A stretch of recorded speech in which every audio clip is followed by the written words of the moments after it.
August the 14th, 1981, New York City.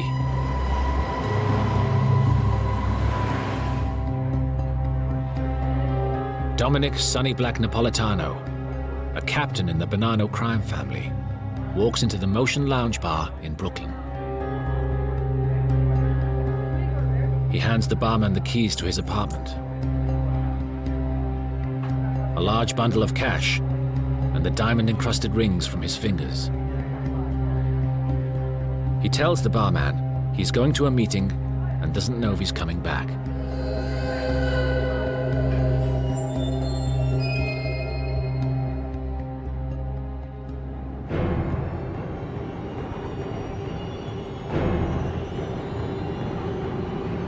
He is driven across town to a house in Staten Island. The meeting is in the basement.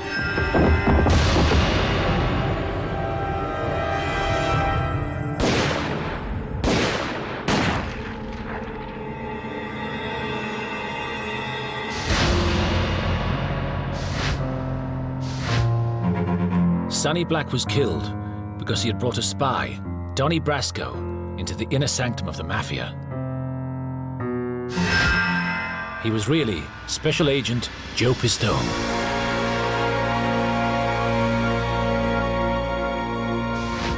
Did I want to see him get killed? No. Would I rather have him gone to jail? Yeah. Thanks to Pistone's 6 years undercover, over 200 mobsters will be convicted, and one of the biggest Mafia families brought down. It was the most successful undercover operation in FBI history.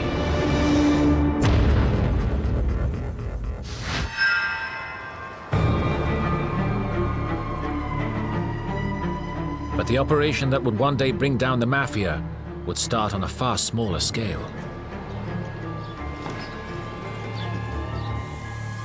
In 1976, New York was facing a wave of truck hijackings.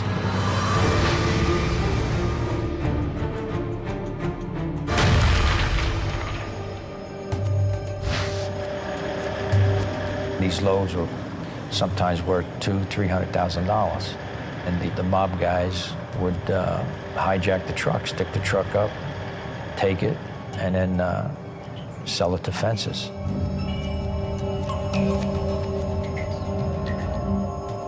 The FBI decided to initiate an undercover operation to target these fences in an effort to stem the flow of hijackings.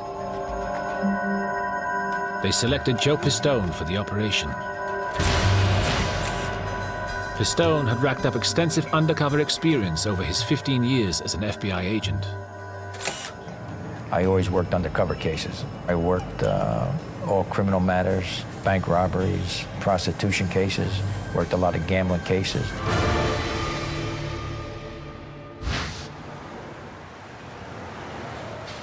Pistone had grown up in an Italian-American family in Paterson, New Jersey, and knew well the sort of people he might encounter undercover. Growing up in a neighborhood, you always know who the mob guys are in the neighborhood, but, you know, my family's situation was, you keep away from those guys, don't get involved with them. To get to the fences, the FBI created a cover for Pistone. A jewel thief. We came up with burglar and jewel thief because when you're in an undercover situation, you can't become involved in any violence, crime of violence. So you come up with a legend that doesn't tend to lead toward violence. Not many jewel thieves in jail for murder,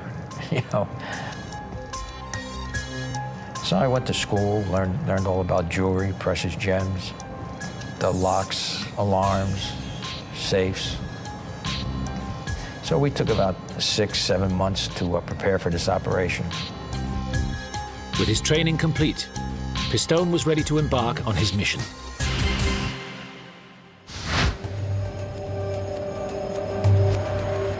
In 1976, he left FBI headquarters with a new ID as Donnie Brasco, unaware he would not return for over 6 years.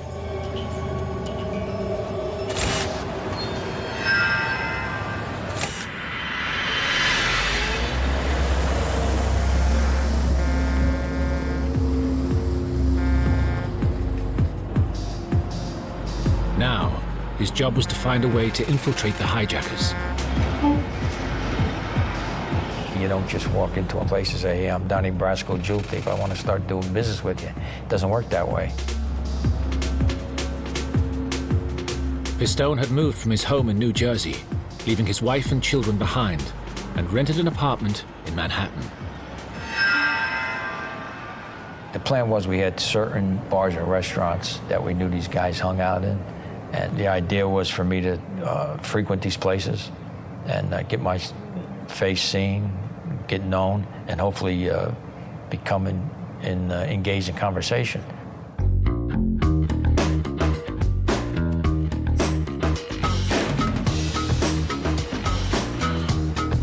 It would take many months until people trusted the new face as a local.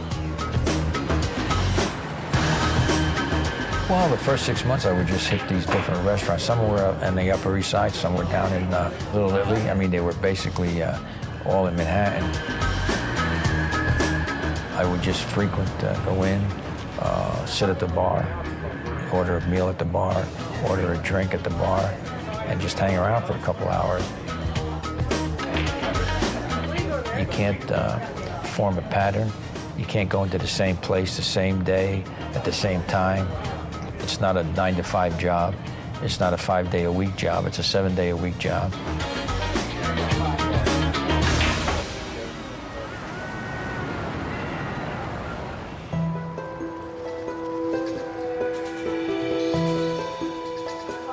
For Pistone, it was slow and repetitive work.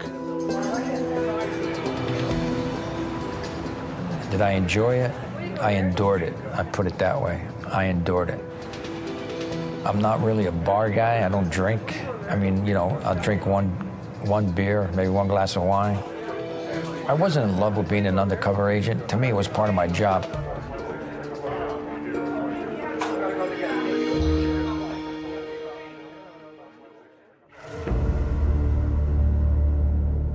Finally, after 6 months of targeting the bars of Manhattan, Pistone thought that his face had become familiar enough,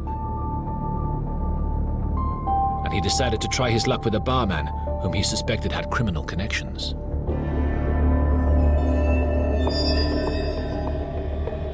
I finally felt, well, I got to make a move here.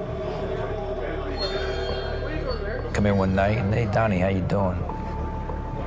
Okay. We start talking, and I had a package of diamonds. And I said, I need X amount of money for these. Say $10,000.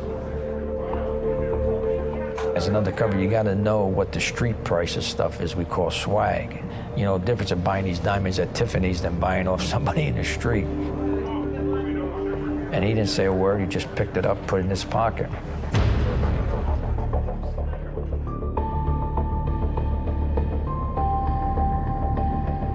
Days passed, and despite regular visits back to the bar, the package was never mentioned by the barman or by the man he knew as Donnie Brasco. But a fortnight later, there's a breakthrough. After about 2 weeks, I come in one night. He said, somebody left this for you. It's an envelope. I pick it up. And the money's in there. It was the payment for the jewels. This was the first important step in establishing Pistone's credibility as the criminal Donnie Brasco. Now he knows it, you know, I mean, I don't have to spell it out to him that I'm a jewel thief, you know? And it went from there.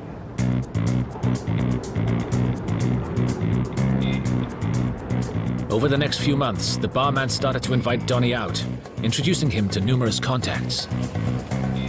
The places we went to were all after-hours joints, you know, gambling and after hours. And he would introduce me, you know, just as Donnie. Pistone was being introduced as Donnie Brasco to all sorts of shadowy people. But one introduction in particular would become very significant. The man was known as Jilly, and was not only a fence and a truck hijacker, but was what the mob called a made guy. Made, straightened out, good fellow, wise guy. All those terms mean the same thing. You've been officially inducted into a particular mafia family.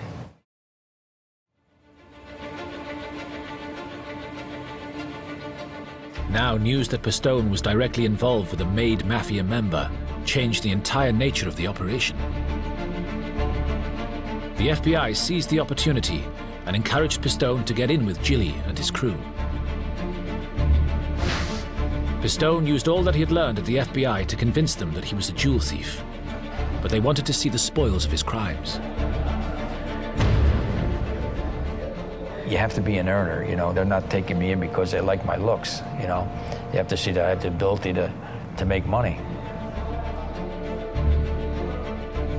Suddenly, Pistone needed to get hold of a lot more jewelry from his supposed robberies. In the operation as a jewel thief, I mean, I wasn't going out robbing Tiffany's to get the jewels. Any jewelry that I brought around came from the FBI. It was confiscated jewelry that we got from U.S. Customs. You know, there was jewelry that was confiscated. Other times I would bring around watches. As Pistone began handing over more and more jewelry, it seemed that he was convincing them that he was a genuine thief.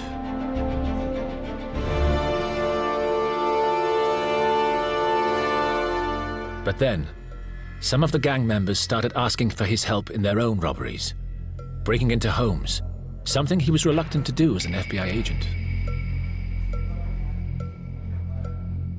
They'd ask me, you know, can you get by this alarm? Can you get in, you know? And a couple times I said, no, I can't bypass that alarm system. I can't, you know, I can't get into this place. I can't do this safe. And they got mad.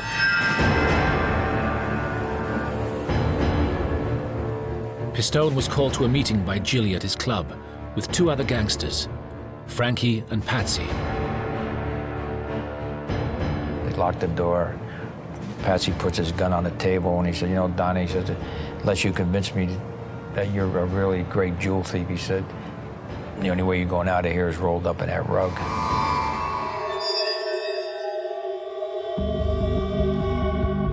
They began to question Pistone on every detail of his past.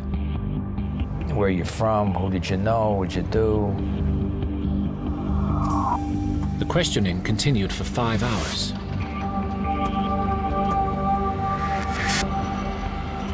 Eventually, Gilly, convinced by Pistone's performance, called a halt to the meeting. But then, as Frankie and Patsy were backing down, Pistone took a massive gamble to increase his credibility. If somebody calls you out in the street, you gotta be mad. And the only thing they're gonna understand here is some kind of force.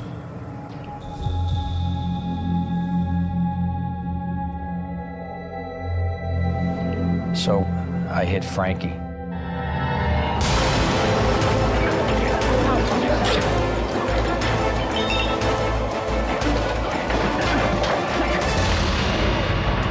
Patsy jumps on me, he starts punching me, starts beating me.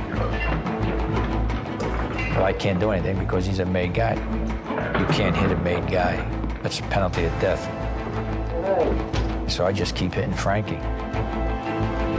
Then finally they break it up.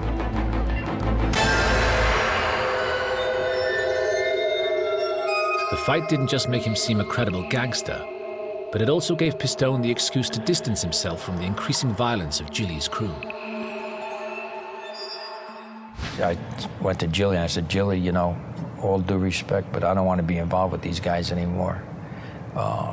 If they have something lined up, they have a score lined up, they have something they want to rob lined up, don't even tell me about it.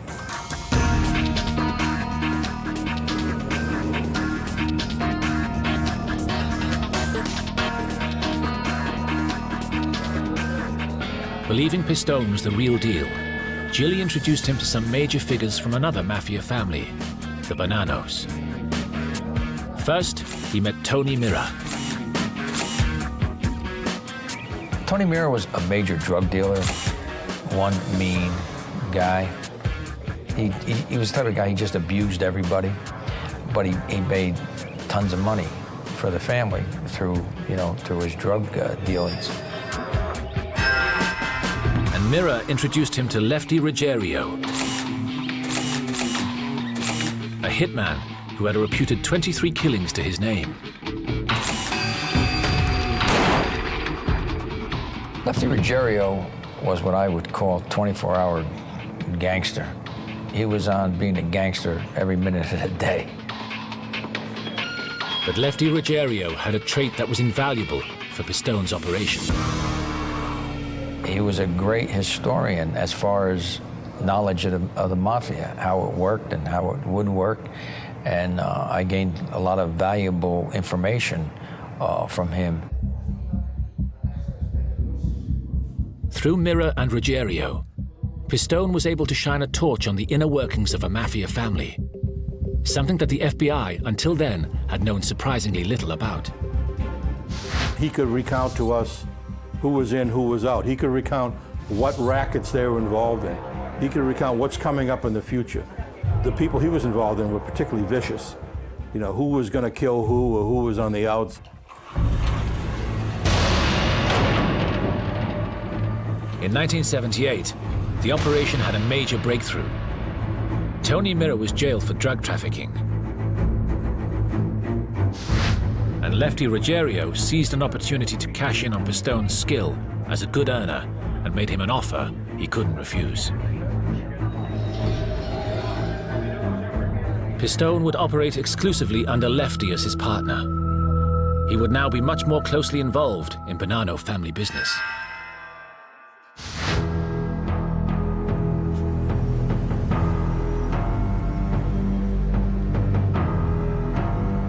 And critically, Lefty was part of a crew run by one of the most powerful captains in the Bonanno family, Dominick Sonny Black Napolitano.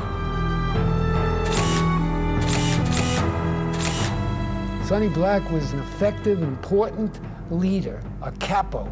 He had about 15 to 20 members in his crew, about 10 or 12 made guys, and probably at least 20 or 30 other known as associates or wannabes who hang around and work with the family. He dressed effectively like the consummate or quintessential mobster. T-shirts, dark suits, heavy on jewelry, rings, pinky rings, swaggered, talk tough.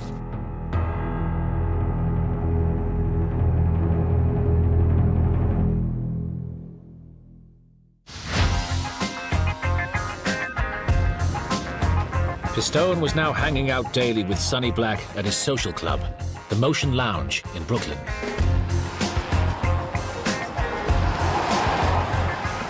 The average day in the life of a wise guy is not as exciting as you might think. You might meet up at 10, 11 o'clock in the morning. You hang out at the social club all day, and your conversation is about what you're going to rob, what you're going to steal, who's stealing from you, how much money you're making in this operation, how much money you're making in that operation. It's a steady grind every day.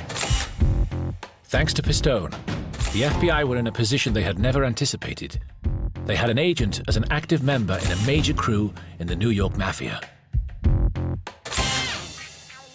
There was a lot of excitement because up to this point, nobody had infiltrated to the point that they were running around with made guys in any family. Pistone was now even better placed to gather material on a wide range of Mafia activities. At this stage, I was gathering a lot of intelligence information, drug deals, extortion, hijacking, political corruption, politicians, law enforcement people that were corrupt. So it was a myriad of information. But more than that, by working with Lefty, he was able to learn who the major players were in the Bonanno family and other New York families, giving the FBI names of captains and bosses. I was finding out who the upper echelons, the structure of the family, who was basically running the family. So a lot of it had to do with intelligence information that we didn't know by doing investigations and that we weren't getting from informants. We showed we can go after and get the upper echelon versus, versus the guys on the bottom doing all the dirty work. Pistone's intelligence was helping the FBI build a much clearer picture of not just how the Bonanno family was run, but the whole Mafia. And what emerged was how much the various Mafia families were in fact cooperating with each other. You came to realize that this was not a monolithic organization. These folks were working together. Might have been individual families that, for work purposes and for power purposes, but in the scheme of things, they were working together, sharing these criminal activities. And Pistone's success was not limited to just the Mafia in New York. With his strong credibility, he could now vouch for other undercover agents and instigate connections with other Mafia families, as far away as Los Angeles. In Milwaukee, he was so successful, he even managed to set up a face-to-face meeting with the mob boss there, the first time an FBI agent had sat down with such a high-ranking mobster.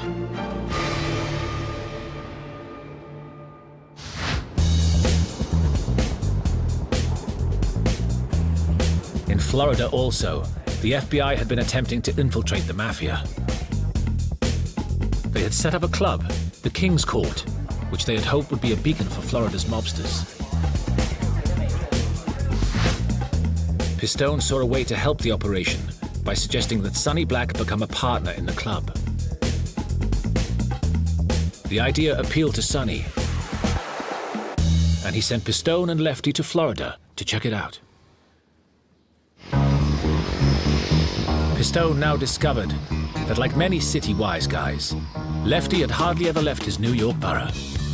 Everybody thinks that mob guys are so worldly and they know everything. I mean, they're really parochial, and Lefty was no different. Had no idea how to make a plane reservation, because a lot of time, most of the time, when they wanted to go somewhere, the plane tickets were, back in the day before the computers, they were stolen, from travel agents.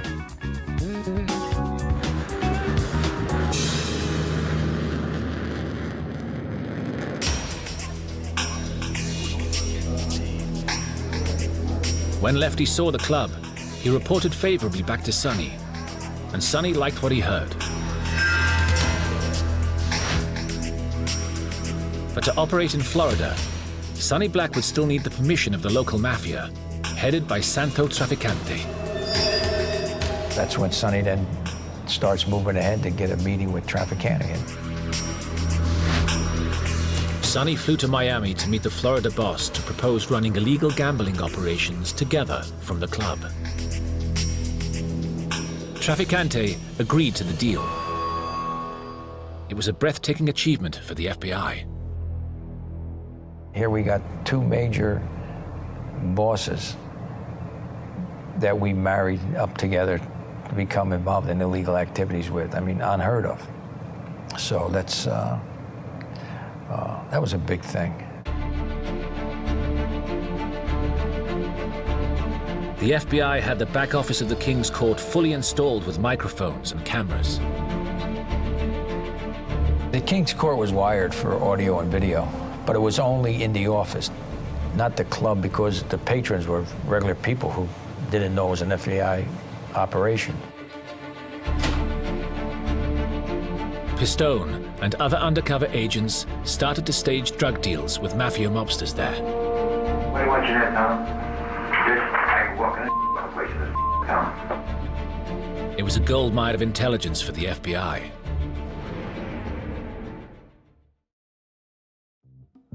But for the Bonannos, it was a major money-making operation. And Sonny Black loved it. Every time you went to the club, it was packed. I mean, it was a big hit among the locals, and everybody that went in there was a citizen, So the club was making money. We're doing illegal gambling, casino nights, and illegal bingo games, which was big down there because of the elderly population. You can make a lot of money running bingo because they were taking the big cut for themselves. Pistone was impressing Sonny Black, So much so that Sonny asked him to head up the operation in Florida. But more importantly for the FBI, in another promotion for Pistone, he no longer had to report to Lefty Ruggiero, but would answer directly to Sonny Black. Pistone now had access to one of the most important captains in the New York Mafia. Nothing like this had ever been done before.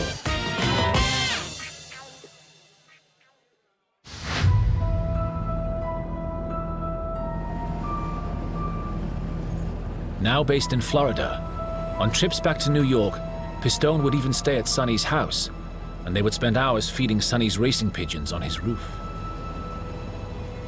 I got to know Sonny Black pretty good, and although he was a stone-cold killer and a gangster, Sonny was the kind of guy you could spend time with. I mean, he would talk about the gambling, the drugs. He would talk about, who's the power in the family, all that. But you could also have other conversations with him. He loved those pigeons. Like I said, we'd go up every morning and he'd feed them and change their water and give me a history lessons on pigeons. I mean, I never listened to it, but I had told the FBI guys, when those pigeon coops come down, you can say goodbye to Sonny Black.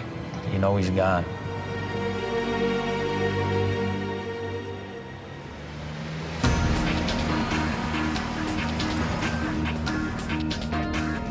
Pistone's close relationship with Sonny Black now gave him even more access to information within the Mafia.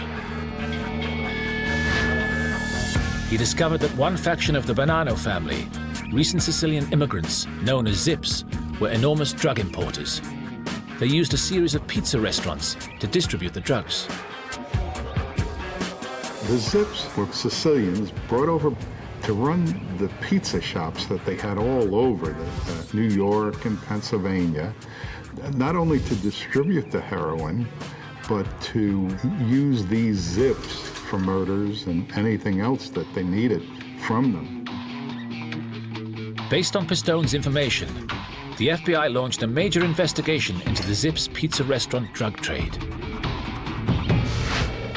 But they couldn't act on it immediately, because if Pistone's identity were revealed to the Mafia, he would be killed instantly.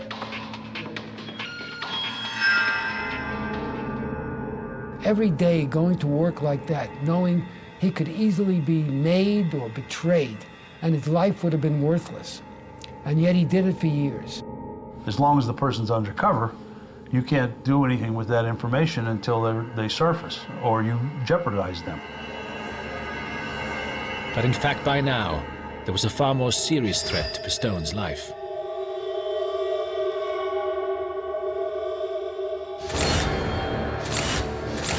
Tony Mira, Pistone's first contact in the Mafia, was released from jail and furious that Pistone was earning money from Sonny Black and Lefty. He wanted revenge. What you have to remember, there's a lot of jealousy and envy in the mob. Mira gets out of jail and he's jealous because he thinks I'm making a lot of money and because I'm real close to Sonny Black. So he goes and he goes to his captain and says that I should be with him and not Lefty because he's the one that brought me around. But Sonny, keen to keep his cut of Pistone's earnings, was reluctant to pass him back to Mira. Mira goes to Sonny and Sonny says no.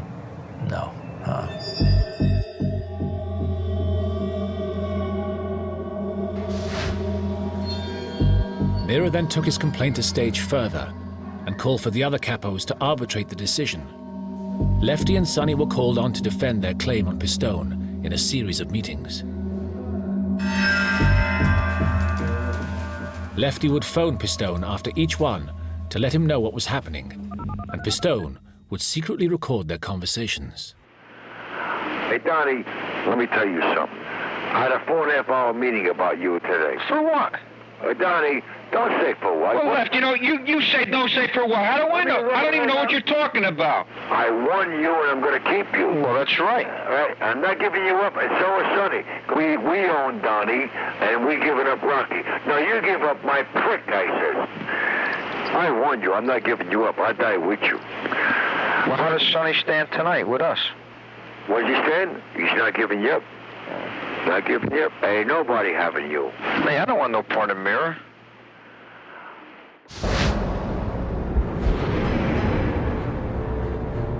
Sonny Black and Lefty won and got to keep Pistone as their own. But Mirror wasn't finished yet, and in an act of revenge, he would do something that would instantly threaten Pistone's life. So he figures, well, if I can't have him, nobody's going to have him. So then what Mirror does is he puts in the beef with all the captains that I stole $250,000 in a drug deal. And, you know, that's a no-no. You don't steal money from the family. The severity of the accusations demanded a series of high-level meetings, or sit-downs. A sit-down was, in effect, a trial.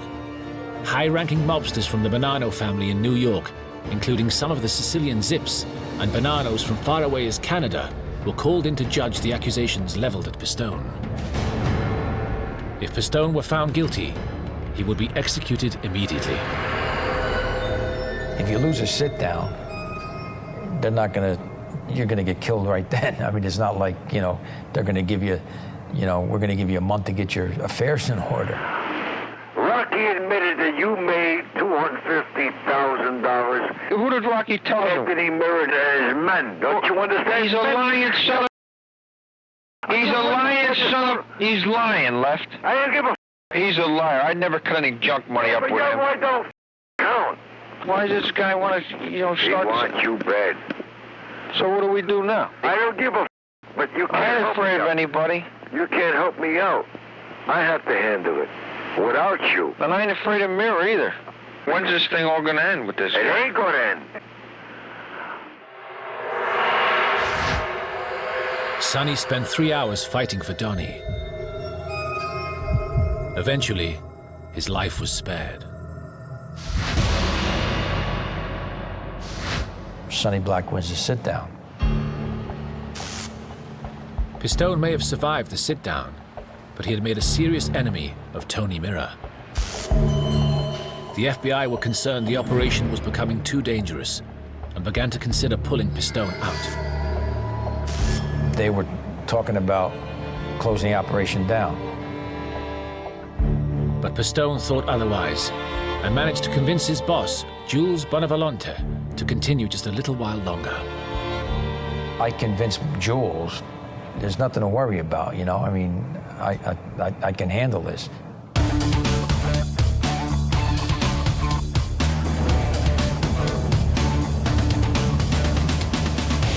By the end of 1980, FBI agent Joe Pistone had been undercover in the Mafia for nearly 5 years. His intelligence had been invaluable to the FBI. They had wiretaps on senior members of the New York Mafia, cases open on Sicilian heroin trafficking, the Milwaukee mob, and Colombian drug deals in Florida. And as a trusted confidant to one of the most powerful captains in the New York Mafia, the outlook for Pistone and the FBI was looking good. But soon, Pistone's operation was to become far more complicated.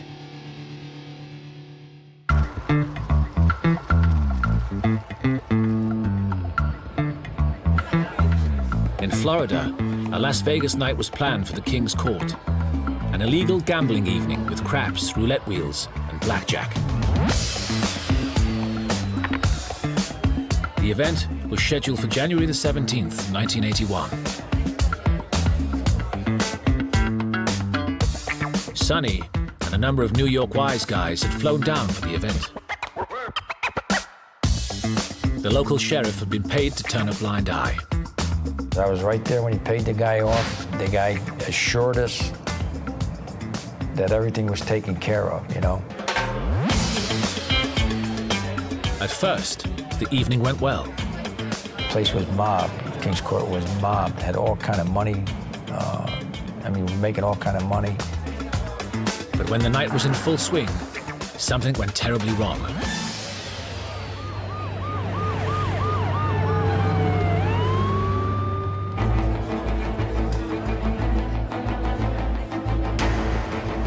the club was raided by the local police. And Sonny, who refused to provide identification, was taken to jail.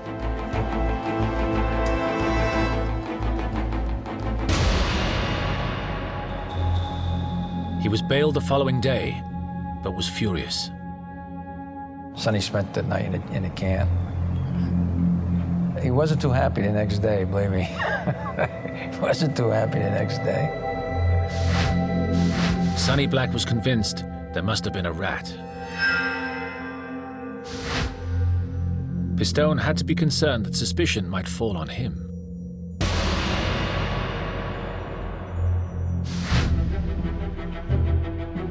But as the crew flew back to New York, there was further cause for concern.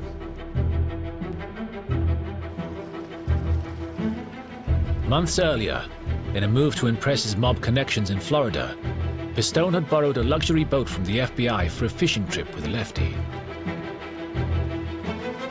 But now, Lefty spotted an article in a magazine detailing an FBI sting operation in which agents had posed as Arab sheikhs to entrap corrupt congressmen. The article included a picture of a boat used in the operation.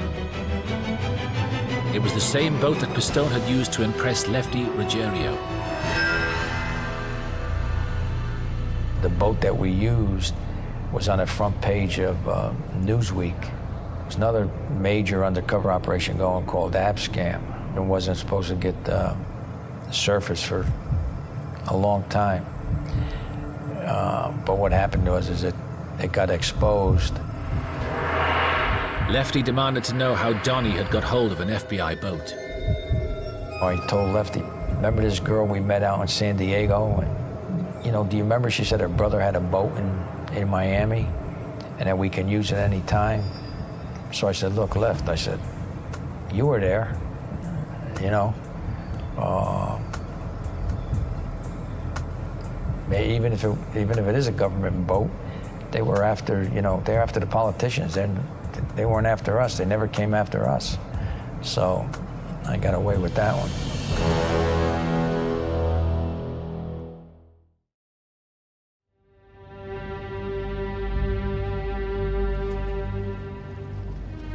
Lefty seemed to buy his story, but Pistone could not be sure he was still completely trusted by either Lefty or Sonny. But then any doubts he might have had disappeared when Pistone was given an astonishing vote of confidence from Sonny Black.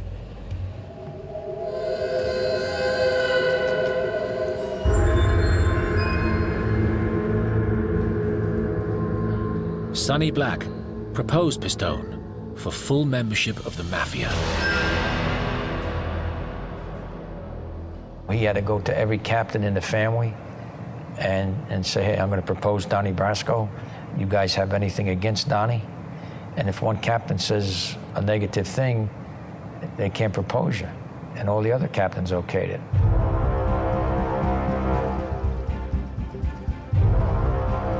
As a made man, it would be like a letter of introduction to some of the most powerful mobsters in America. Pistone would have much greater access to other parts of the Mafia and some of their most closely guarded secrets.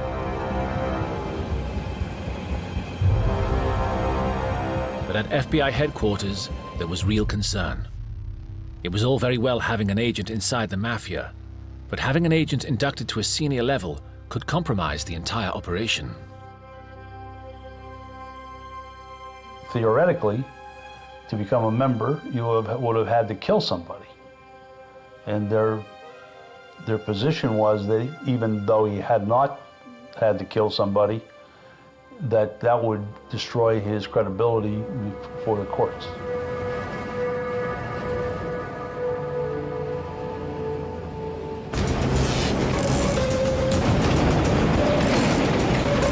And dramatic events within the Bonanno family power structure increased concerns in the FBI. The Bonanno family was in the midst of a civil war. And Sonny Black was right at the forefront of it. It had begun 2 years earlier, when Sonny Black had taken part in the murder of the boss of his own family, Carmine Galante.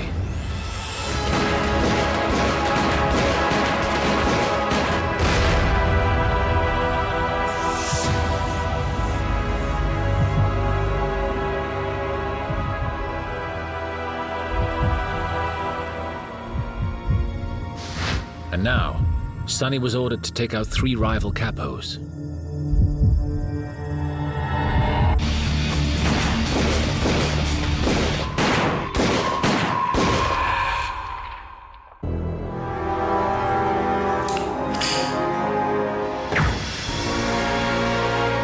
As the violence escalated, there was an increasing risk that Pistone could be killed in the crossfire. Now that this war was going on, this is the first time everybody's carrying a gun now. Sonny Black gave me a gun to carry. Because guys that were with the other 3 captains were looking to kill us.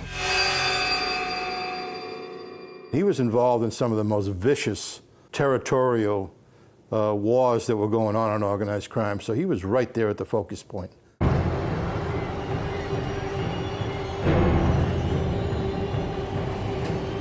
And then, Sonny Black put Pistone in a position the FBI had been desperate to avoid.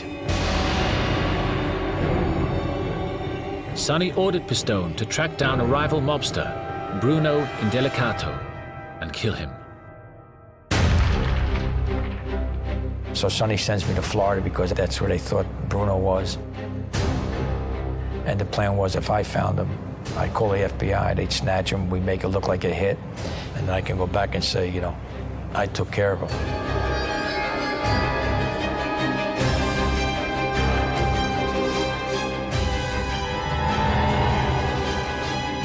But the FBI decided it was far too dangerous and ordered Pistone to pull out of the 6-year operation.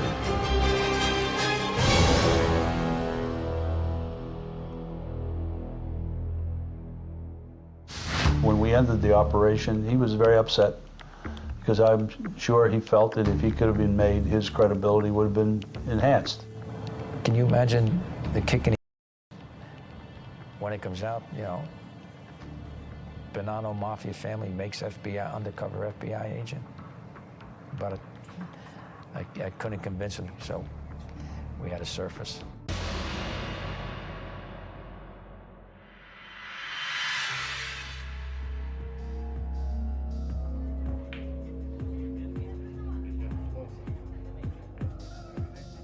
Two weeks later, with Pistone safely out of the way, Sonny was visited at his club by FBI agents. The agents presented a picture of the 3 of them with a 4th man, one of their most trusted crew members. You know this man as Donnie Brasco. He is, in fact, an FBI agent. And Sonny said, well, if I see him around, then now I'll know. I mean, he really didn't believe it. But eventually, Sonny Black began to accept the truth, and the FBI watched as he retreated to his pigeon coop to think over his options. He realized that if Donnie Brasco were an undercover agent, then, as the man responsible for bringing him into the Mafia, he was sure to be killed. The FBI offered him protection. All he had to do was come forward. He said no. He knew what the results might be, but he wouldn't betray his oath. He decided to go down at the end, and he knew pretty much that he was on a hit list. 2 weeks later, Sonny Black was called to a meeting. I didn't want to see him get killed, but, you know, he brought it upon himself. You know, when the agents went to talk to him, he could have easily called them later on and said, look, I'm coming in, you know. What kind of deal can I make?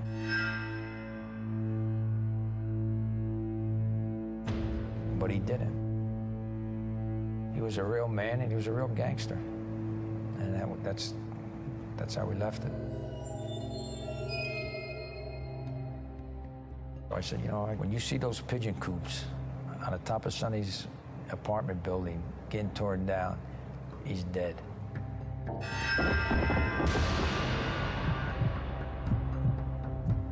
17 days later, they start taking the pigeon coops down.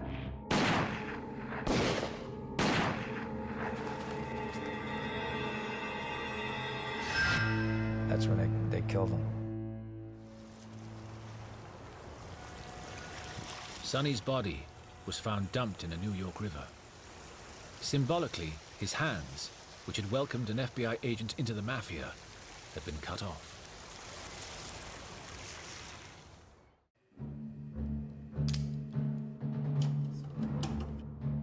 The mob now closed in on anyone who had been involved with Donnie Brasco. They killed Sonny Black. They killed Tony Mira. They killed Jilly. Did I want to see him get killed? No. Would I rather have him gone to jail? Yeah. But it wasn't my doing, in my mind, that got him killed. The FBI learned that Lefty Ruggiero had been summoned to a meeting where he would be murdered. They intercepted him and arrested him. He thought it was a hit team, you know, because the agents were in surveillance clothes, just in, you know, nondescript cars. And he thought he was going to get clipped.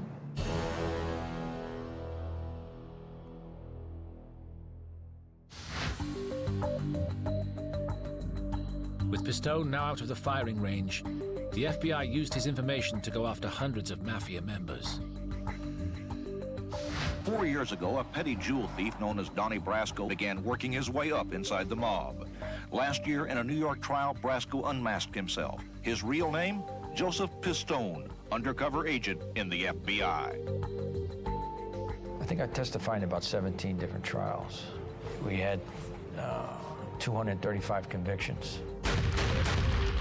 In New York, you know, we knocked out the Bonanno family to a great extent. Bonanno family, as I know of it, I think they are nothing but a street gang at this point in time. In Milwaukee, we took down the whole family. You know, the boss, the underboss, a couple of his captains. The same thing in Florida, you know. A federal grand jury in Tampa today indicted Santo Trafficante and 11 others on racketeering charges. That include gambling, extortion, bribery, and narcotics. In 1985, Pistone testified in the trial of the Sicilian heroin traffickers. Known as the Pizza Connection, it was one of the longest trials in American history. All the principal defendants in this case were convicted. 18 of 19 defendants overall were convicted. It's an outstanding result. We couldn't have hoped for anything better. And it is a tremendous victory for the effort against the Mafia. And in what became known as the Commission Trial, Pistone identified the heads of the New York families. They're calling it the biggest sweep of underworld leadership in nearly 30 years. 5 reputed godfathers arrested and indicted in New York. His evidence and testimony was central in securing convictions on 151 counts. Pistone's operation spelled the beginning of the end for the mob, as gangsters at all levels of the Mafia were sent to jail. Amongst them was Lefty Ruggiero, imprisoned for conspiring to murder the 3 capos, distributing drugs, extortion, bank robbery, and illegal gambling in Florida. So he spent like 15 years in jail. I hate to be the guy that was his cellmate or guard, because he had to be the biggest pain in the arse there ever was.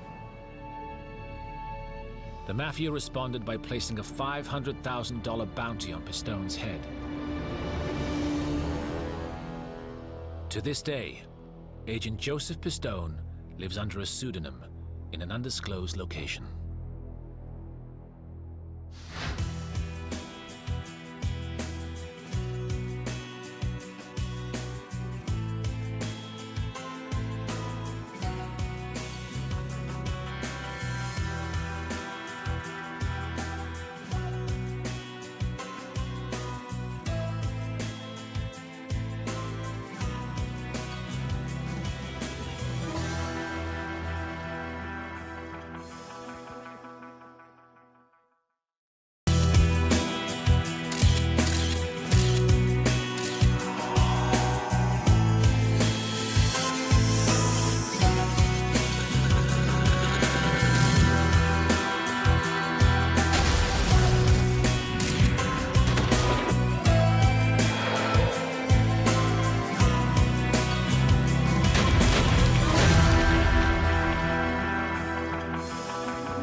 On the 2nd of May, 1957, Frank Costello, head of the Luciano crime family, had enjoyed a dinner with friends in an East Side restaurant.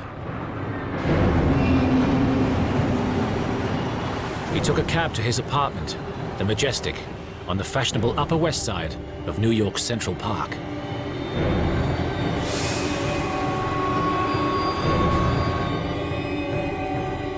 As Costello entered the lobby, a large man stepped out of the shadows, raised his arm, and said, "This is for you, Frank."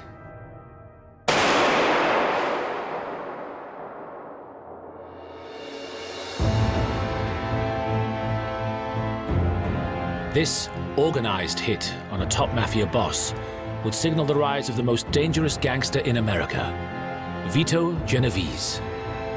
Vito Genovese was never anything but a homicidal maniac.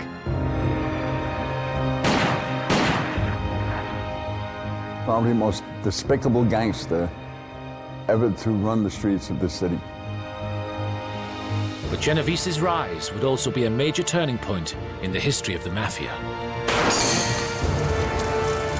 And his actions would bring down the full force of the FBI on the mob. Are you going to have anything to say, Mr. Genovese? Is it true that you're the head of the Mafia in this country? It is not.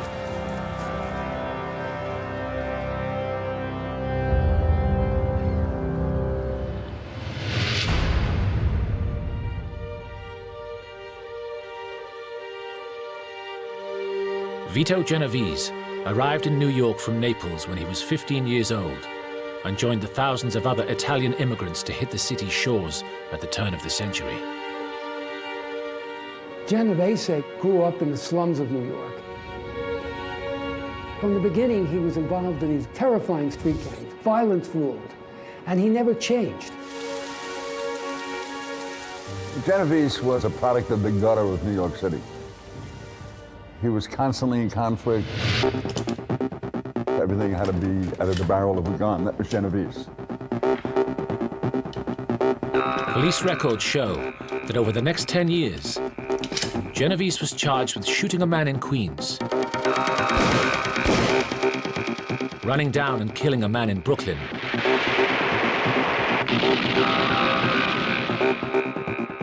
having a loaded revolver tucked into his belt on the Lower East Side, and murdering another hoodlum.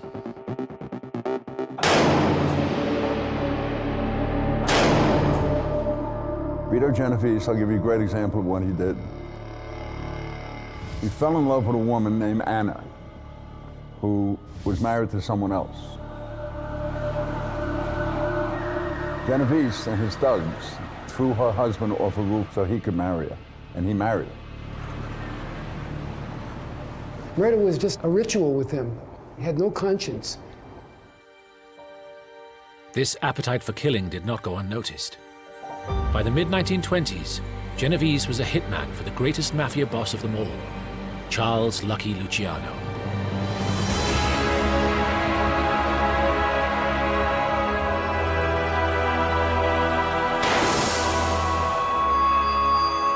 Vito Genovese rose to the top by intimidation, and the guy who allowed him to do that was Lucky Luciano. Lucky Luciano used Vito Genovese as his intimidator. Luciano may have looked very cultivated, but he needed hitmen. And when he needed hitmen, one of the first people he turned to was Vito Genovese.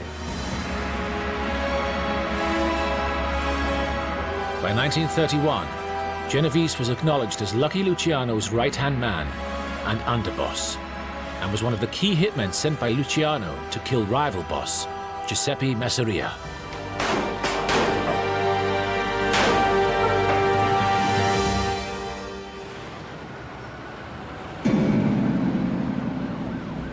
Such was his reputation that Genovese was known as Don Vito, the Great Vito.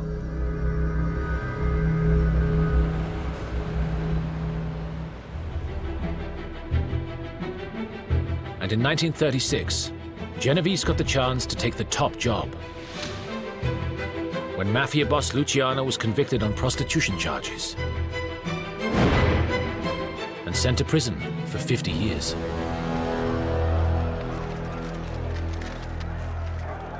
When Lucky was convicted and sentenced to a long prison term, Vito considered himself to be the heir apparent.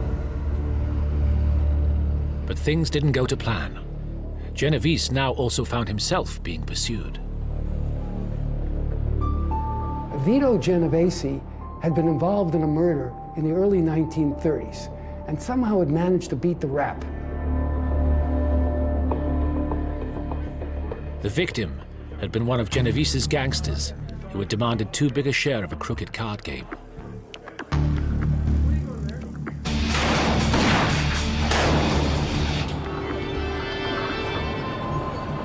Now an informer came forward and pointed the finger at Genovese as the man who had ordered the hit.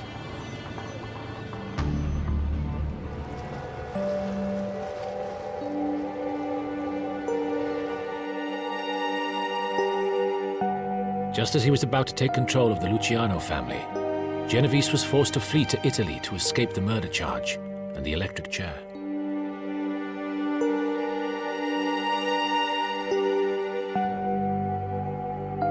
With Genovese now out of the picture, Luciano sent word from his prison cell for Frank Costello to step in as boss.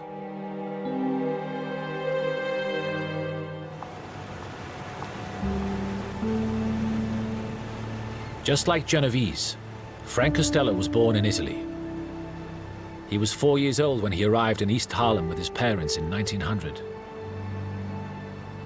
His father ran a grocery shop, and from an early age, Costello despised his humbleness. He loathed the way his father was willing to settle for a life of poverty.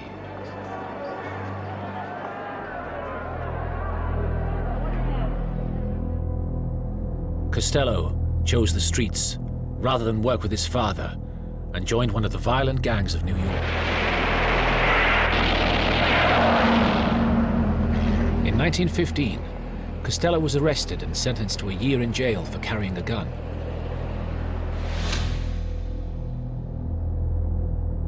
But this event changed him and would make him a very different man to Genovese.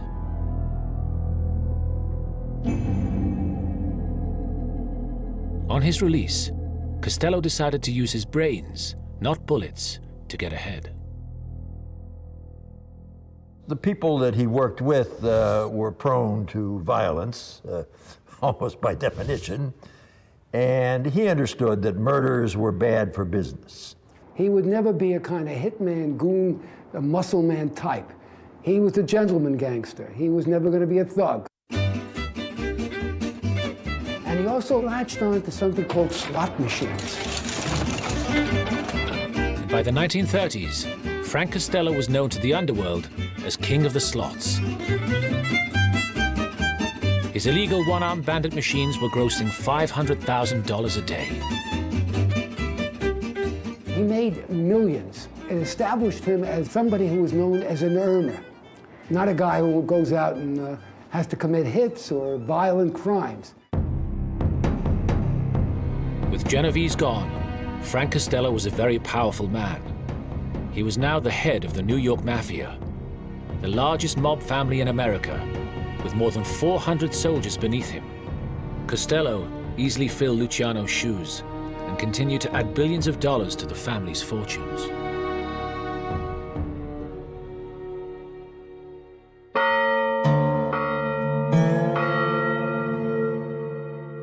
Far away in Italy, Genovese was just trying to make his way. It is said that when he fled the US on the murder charge, he had $750,000 in his trunk. Genovese was going to need it.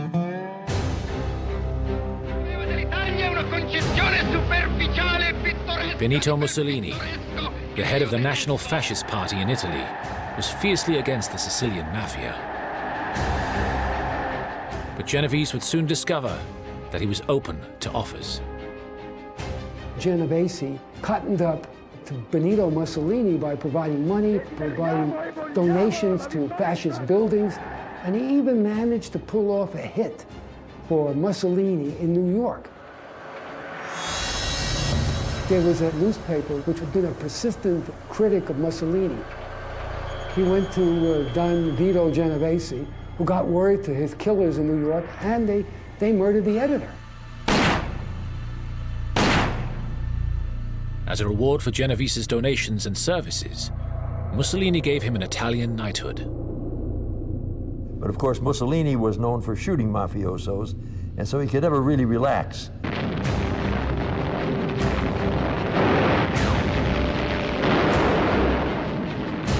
When World War II began, Genovese seized another opportunity.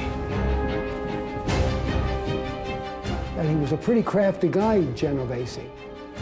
Turned out he worked both for the Axis and for the Allies. When the Americans invaded Sicily in 1943, Mussolini was overthrown. So Genovese quickly switched sides and became an interpreter and advisor to the US military government. They thought he was doing them a favor. What he was really doing, he was running a black marketeering scheme. He was stealing supplies from army bases by corrupting army officers and selling it on the black market in Italy.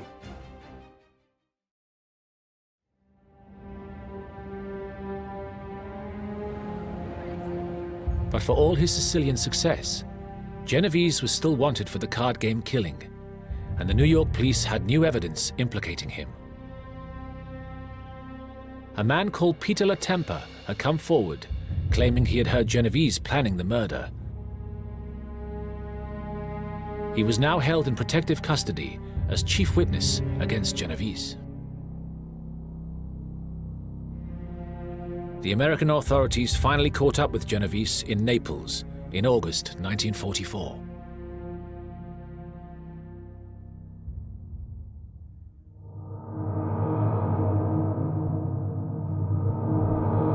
Genovese was brought back to New York to face the murder charge. But he had no intention of taking the rap.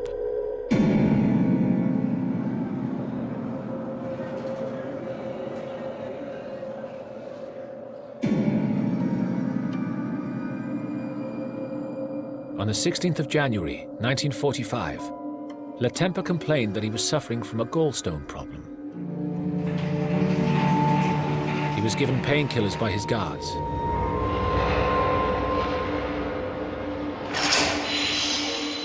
Two hours later, he was dead. The toxicologist who had examined his body reported that he had been given enough sedatives to kill 8 horses.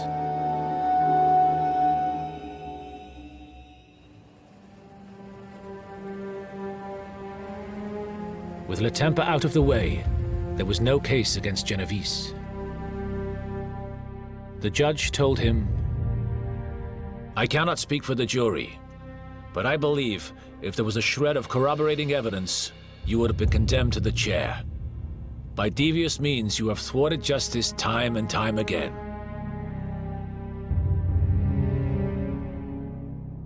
Genovese was acquitted.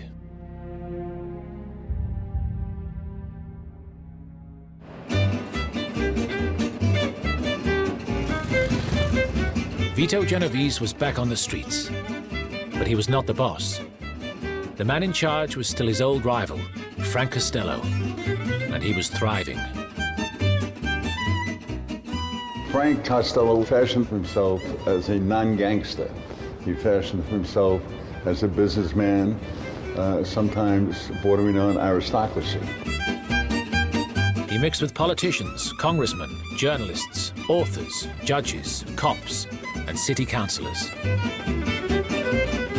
With his connections, Costello developed a reputation as the boss who could bridge the legitimate world and the mob. The Salvation Army even made him their vice chairman. Genovese could only watch from the sidelines as Costello became a real New York player.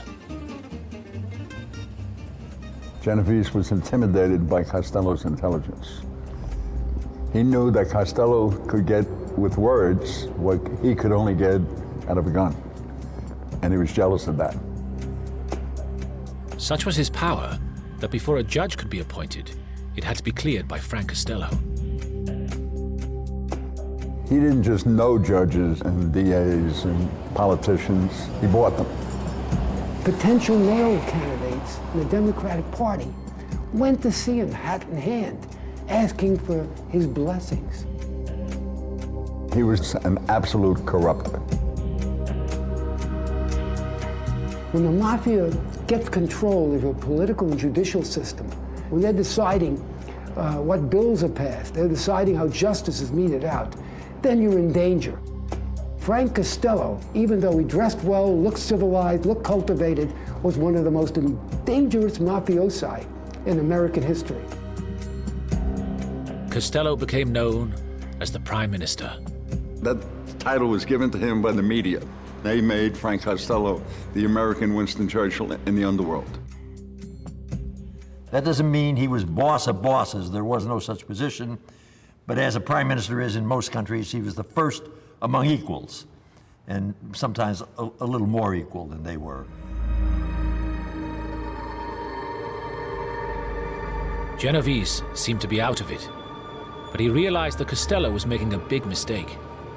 He preferred to deal only with the big guys, but ignored the little guys. Frank Costello neglected the troops. Frank Costello only concerned himself with the capos. And the capos is Italian for captain. Members of crews that had been loyal complained. They had been neglected, that Costello didn't favor them. Genovese saw this resentment as his opportunity to begin undermining Costello's leadership. The soldiers, the button men in the family knew that Vito Genovese was the real deal, whereas Costello was a person who was a little out of touch. Vito Genovese never lost sight of the fact that he was a criminal, and Frank Costello lost sight of that fact. Frank Costello started to believe his own imagery, his own myth. Everybody knew that Genovese wanted Frank's job, but he couldn't take the job. The other bosses wouldn't have allowed that as long as Frank was riding high. Frank had the connections. Genovese did not have the connections. So what he does is he begins to make sure he's strong, that his rackets are beginning to produce money.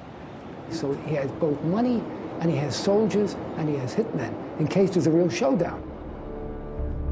Now, Genovese was waiting and hoping Costello would make a wrong move. He wouldn't have to wait long.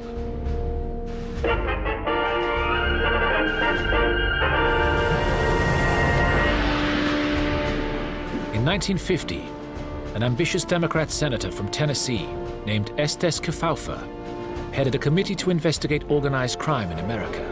Rudy sits right here, I believe. Kefauver called on more than 600 gangsters, underworld figures, politicians, and policemen to testify before them. The country was transfixed as the hearings hit the headlines and television channels. I remember the Kefauver investigations. I was a very young lad, and I remember actually watching those, and it was a real revelation. I do.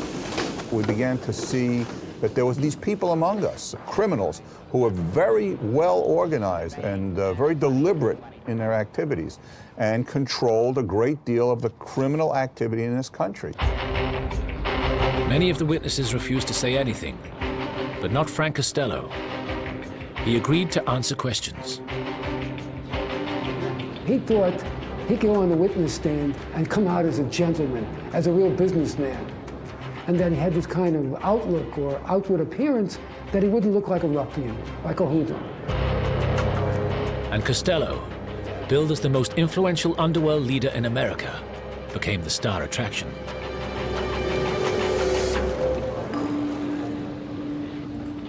But then, Costello made a miscalculation. He surprised everybody by insisting that his face shouldn't be shown on television, and the committee instructed the broadcasters to respect his request.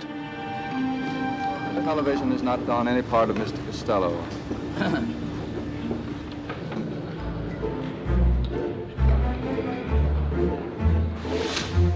The The only option left open for the TV crews was to film his hands.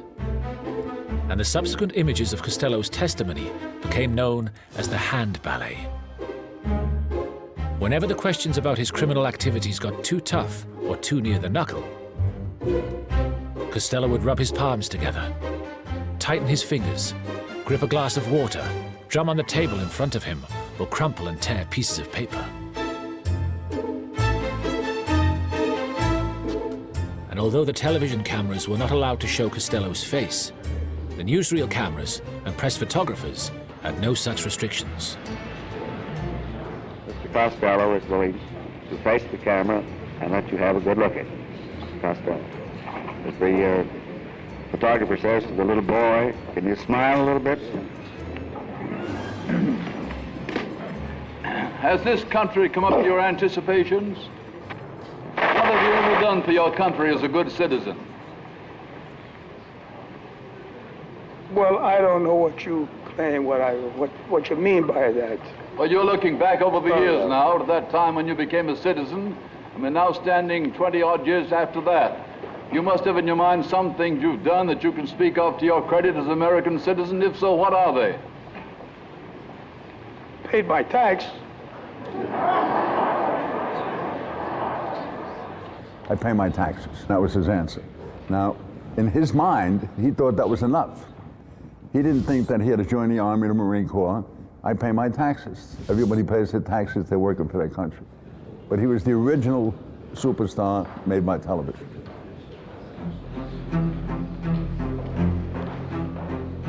Ridiculed and humiliated, Costello finally refused to answer any further questions and produced a note from his doctor. A certificate of a doctor who examined Mr. Costello this morning. All right. I'm in no condition to testify from here in until I'm well enough. You refuse to testify further? Absolutely. When I testify, I want to testify truthfully. And I can't, my mind don't function.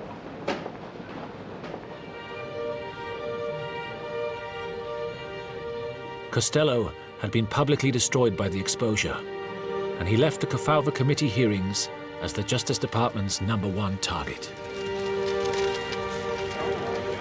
Once he failed at Kefauver, everybody went after him. He was indicted for tax evasion, he was convicted. He was indicted for lying to Congress. When you are the prime minister, the man who can work the miracles, and all of a sudden you fall off your horse and fall on your face, you are not prime minister anymore. Frank Costello paid the price of television. By him appearing in front of the Kefauver Committee hearing and it being televised, that was the beginning of the end of Frank Costello. In fact, that was the beginning of the end of the mob. It took many, many years, and Frank Costello was the beginning of it because it brought the attention of the general public to what the mob was actually doing.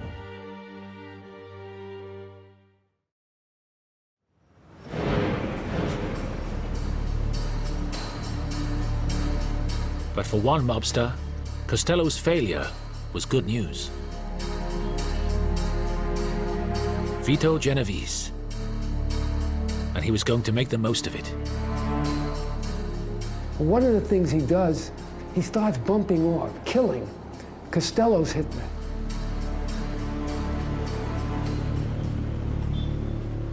The first on his list was one of Costello's top hitmen, Willie Moore Moretti. Moretti had grown up with Costello in East Harlem and was now a feared New Jersey racketeer with his own army of 60 soldiers. He was also one of Costello's strongest supporters. But this planned execution wasn't just business. It was highly personal. Moretti had been promoted to Costello's underboss, his second in command. This meant that Genovese had been bumped down to just the captain of his old crew.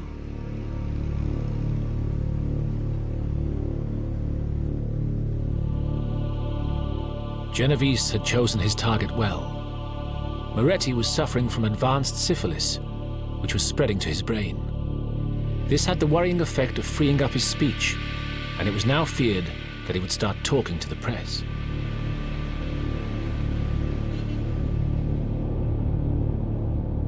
Genovese used this to his advantage. Because of Moretti's condition, he approached the commission, the Mafia's board of directors, and asked for their permission for a mercy killing.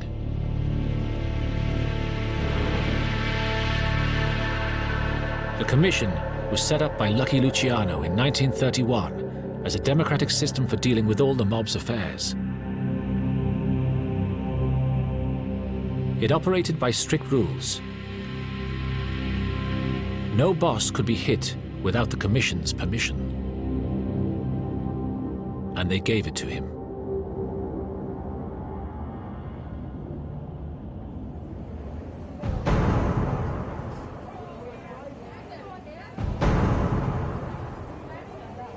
The hit would take place on the morning of the 5th of October, 1951, as ordinary New Yorkers went about their business.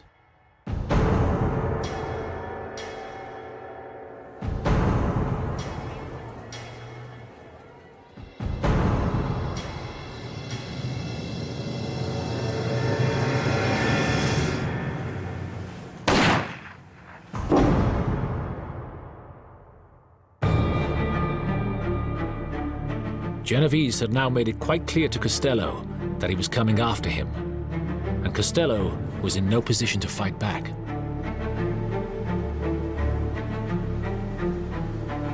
He was locked in continual combat with the US authorities over contempt of court and failure to pay his taxes.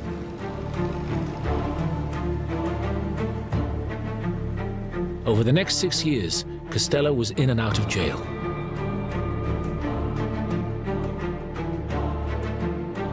When he came out on bail in March 1957, Genovese finally decided to strike. Genovese many, many times tried to get the okay of the commission to kill Costello. But the commission wouldn't give it. So Genovese decided to hit Costello anyway.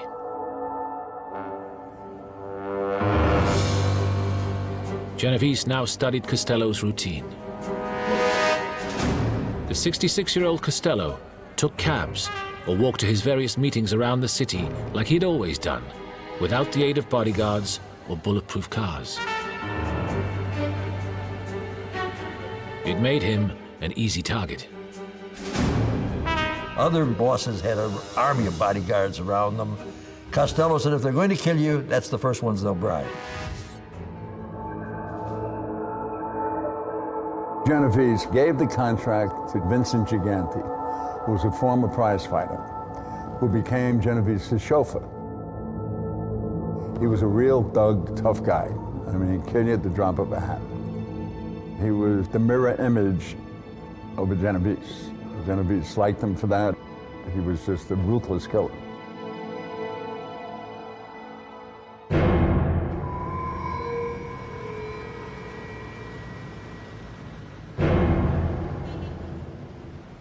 On the evening of May the 2nd, 1957, Frank Costello enjoyed a dinner with some friends in an East Side restaurant.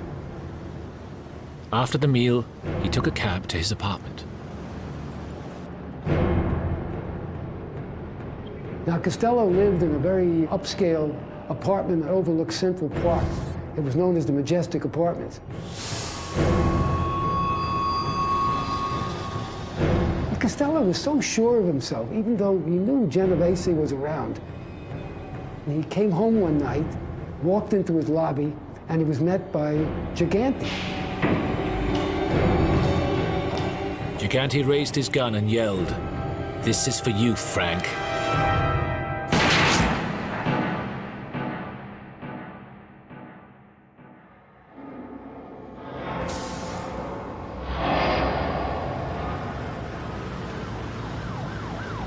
Costello was covered with blood when he reached the Roosevelt Hospital. But the bullet had only shaved his skull. One of Genovese's top soldiers, Joe Valachi, later observed that Gigante had wasted a whole month practicing. There's some debate on whether Gigante missed him on purpose, or he just missed him out of ineptness. I choose the latter. He just missed him. But there's a rule in the mob. If you try and you miss, you don't try again. The doorman of the Majestic identified Gigante as Costello's hitman.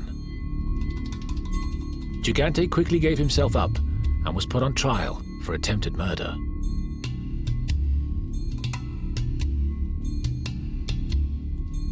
This was a very dangerous time for Genovese. If Costello confirmed it was Gigante, police would come after him.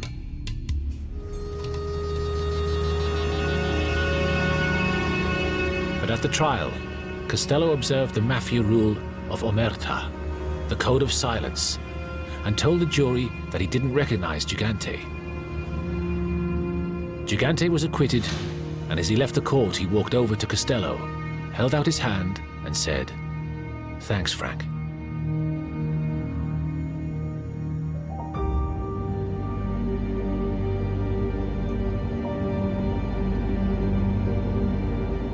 Genovese knew that Costello alive posed a grave threat to him, and he heard that he was secretly meeting with the Lord High Executioner of Murder Incorporated, Albert Anastasia.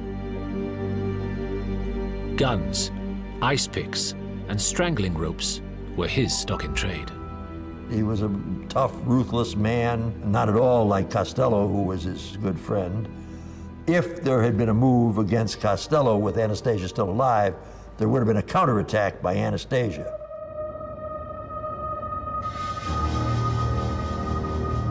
Genovese decided to strike first. The problem was getting to Anastasia.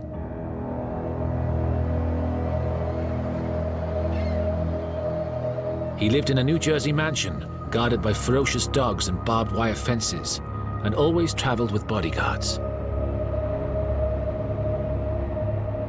Genovese needed somebody on the inside, and he approached Carlo Gambino, then an ambitious Anastasia lieutenant, and convinced him they would both be better off with Anastasia dead.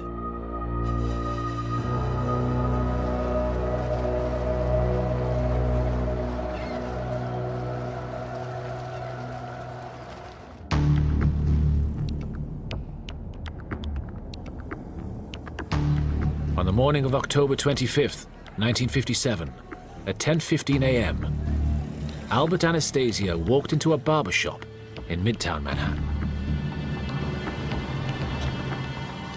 His bodyguards parked the car in an underground garage and then took a walk. Anastasia closed his eyes and relaxed into the barber's chair. Two men in suits with scarves covering their lower faces walked up behind him.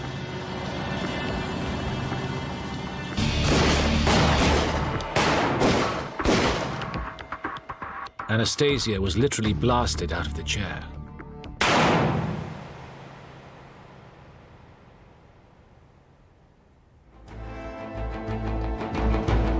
Genovese now sprang into action.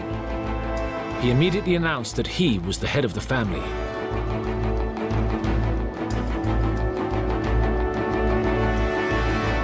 And straight away, he turned on his old adversary, Frank Costello. Costello knew what it meant. His time was over. His reign was complete. That if he didn't surrender or abdicate, he was going to be assassinated. Genovese stripped Costello of all his gambling assets and interests in Las Vegas, Florida, the Caribbean, and New York. He only allowed Costello to live on the one condition that he get out and never be involved with the rackets again.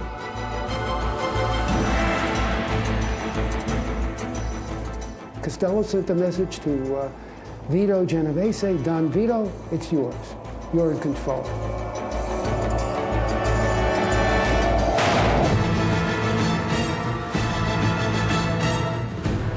Genovese had done it. He was now the boss of the largest mafia family in New York.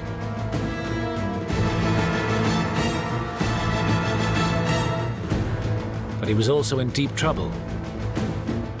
Blinded by ruthless ambition, he had ordered 2 hits on 2 mafia leaders without the okay from their governing body, the Commission.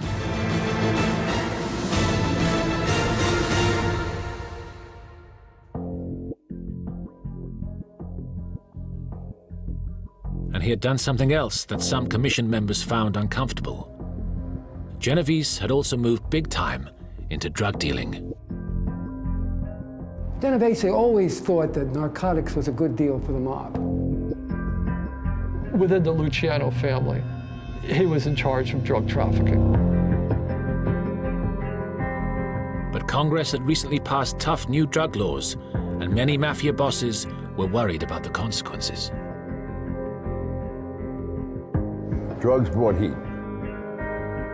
And what I mean by heat is that if you dealt drugs and you got bagged and you're facing a lot of time in jail, you're going to roll, you're going to become a rat.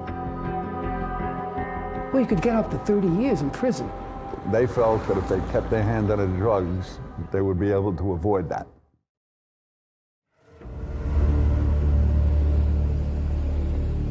The mafia heads around the country now feared that Genovese was a loose cannon who didn't play by the rules. And his drug trafficking operations could bring the FBI down on them. To save his skin, Genovese requested a meeting of the Commission to explain his recent actions in New York. The Commission was not supposed to call another national convention, which would be held every 5 years for 4 more years. But Genovese insisted that the bosses from all the other families and the New York families had to assemble because of these important developments in New York, and he wanted it known that he was the boss of a family. So they picked the same place they had met the previous year. There had been a national convention in a small town in upstate New York known as Appalachian.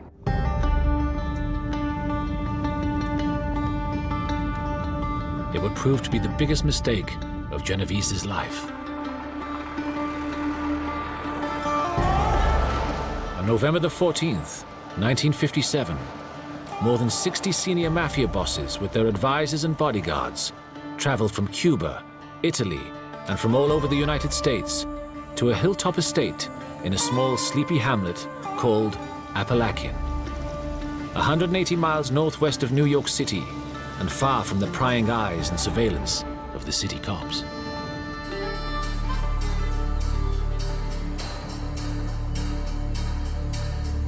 Appalachian was the home of mafia boss Joseph Barbera. His guests would include all the most powerful members of the mafia, like Joe Bonanno, Carmine Galante, Sam Giancana, and Joe Profaci. And at the head of the table, Don Vito Genovese. Appalachian meeting was a meeting of mobsters from all over the country. Keep in mind that the mob, as we know it today, and as it was formed in 1931, was 100% controlled by the 5 families in New York. All the other cities were ancillary that answered to the New York mobsters. But local detective Sergeant Edgar Croswell of the New York State Police had been watching the events. The local police noticed something strange. All these out-of-towners and dozens of cars were pulling into one farmhouse in a remote area. Croswell's suspicions had been aroused when he noticed that Barbera was booking up the local hotel. They'd also been tipped off by a local food supplier that Barbera had ordered 20 pounds of steak, 20 pounds of veal cutlets, and 15 pounds of cold cuts that day. Croswell had been keeping a close eye on Barbera, as he knew he had mob connections. He called for backup.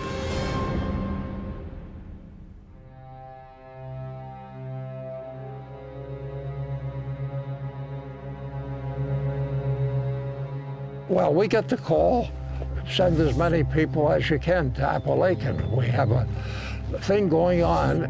Croswell ordered his troopers to surround the house. We had a lot of people that they thought was the underworld, and we were to pick them up. And when the guests got the news, there was blind panic.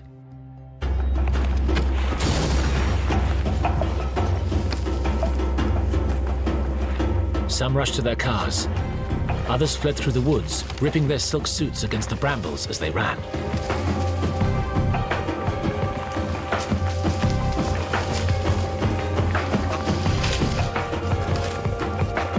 Croswell sent his troopers in after them. We saw one fella, he was standing on the back porch of a local house, but he wore a nice Homburg hat, and he had a nice overcoat with a fur collar. And we knew right away that he didn't fit in. We went in and took control of him and put him in the troop car with us. Croswell and his men eventually managed to round up 60 Mafia members, including New York leaders Profaci, Bonanno, Galante, and Gambino. Everybody had the same excuse that they heard Barbera was sick, and they all dropped in to see him, pay their respects. Here you had this obvious convention of Italian or Sicilian American mobsters, and you couldn't dismiss it just as a casual meeting and the claim by all of them that they went to visit a sick friend. I mean, nobody could swallow that. The Justice Department believed that at least 50 escaped, including Chicago boss Sam Giancana.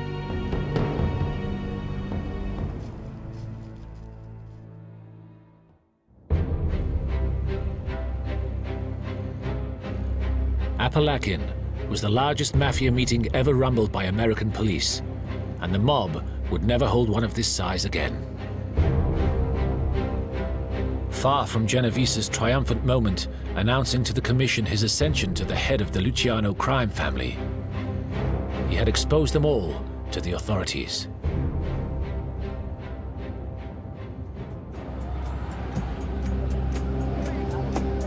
As a direct result of Apalachin, a federal grand jury found 20 Mafia members guilty of conspiracy to commit perjury and to obstruct justice, and imposed sentences of between 3 and 5 years. Eventually, these were overturned by the United States Court of Appeals on the basis of insufficient evidence. But the damage had been done. Genovese had awakened a sleeping giant. The FBI. This is the FBI. The house is surrounded. Back out that door with your hands up. Never mind. And it hit them like a bombshell. I think the Appalachian organized crime meeting, the meeting of the bosses of America's organized crime in one location, really brought home to the American public and to the FBI the magnitude of this problem. Up to this point, the director of the FBI, J. Edgar Hoover, had been reluctant to admit the existence of organized crime in America. He had even written, "There was no such thing as organized crime or the Mafia, and the claim that there was a national crime syndicate was baloney." All of a sudden, everything that they had been saying, that there was no national organization, that crime was essentially local and it was up for local law enforcement to deal with, became obviously incorrect. They were so brazen, they were so bold and so powerful that they would actually have a meeting, much as any large, legitimate American corporation would meet to decide internal issues, if you will, of their organization, their direction, what they wanted to do in the way of a legitimate company would do. This really imprinted itself on the American public and certainly on the FBI. That was it for the FBI. I mean, if there was a moment where it was absolutely patently clear that they had a role to do that they had not been performing, that was it.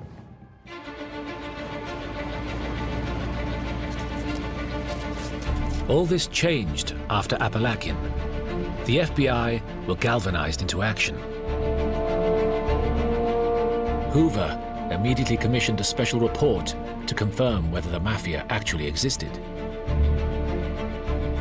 It declared, "The truth of the matter is the available evidence makes it impossible to deny logically the existence of a criminal organization known as the Mafia, which for generations has plagued the law-abiding citizens of Sicily, Italy, and the United States."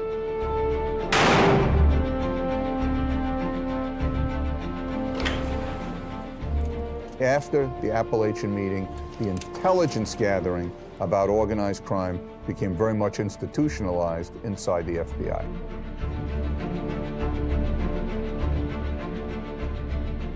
Most of the investigations were intelligence investigations, where we gathered information about who they were and the kinds of activities they were involved with.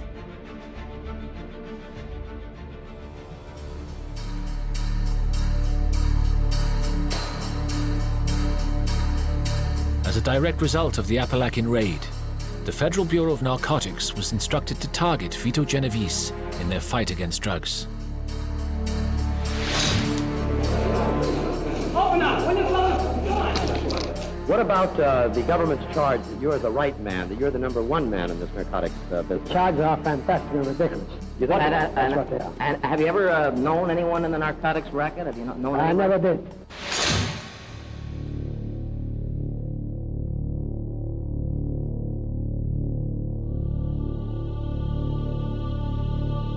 On April the 17th, 1959, the man who had gotten away with murder for so long was finally nailed in a Manhattan federal court. Don Vito Genovese was fined $20,000 and sentenced to 15 years in prison for masterminding an international narcotics syndicate that smuggled heroin and cocaine into the United States.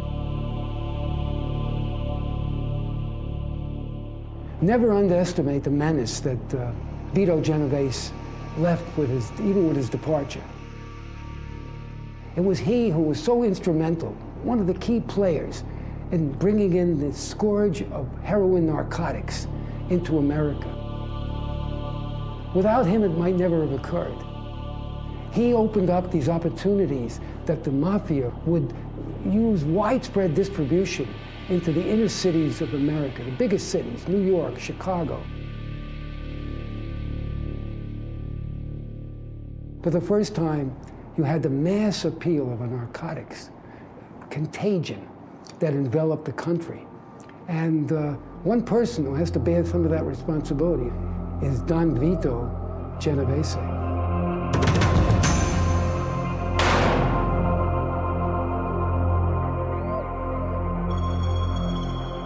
Vito Genovese continued to rule his organization unchallenged from his prison cell. He died there on February the 14th, 1969, of a heart attack.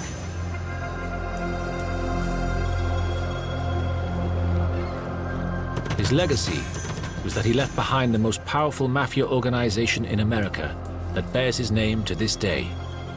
The Vito Genovese family continues to make millions from its criminal activities.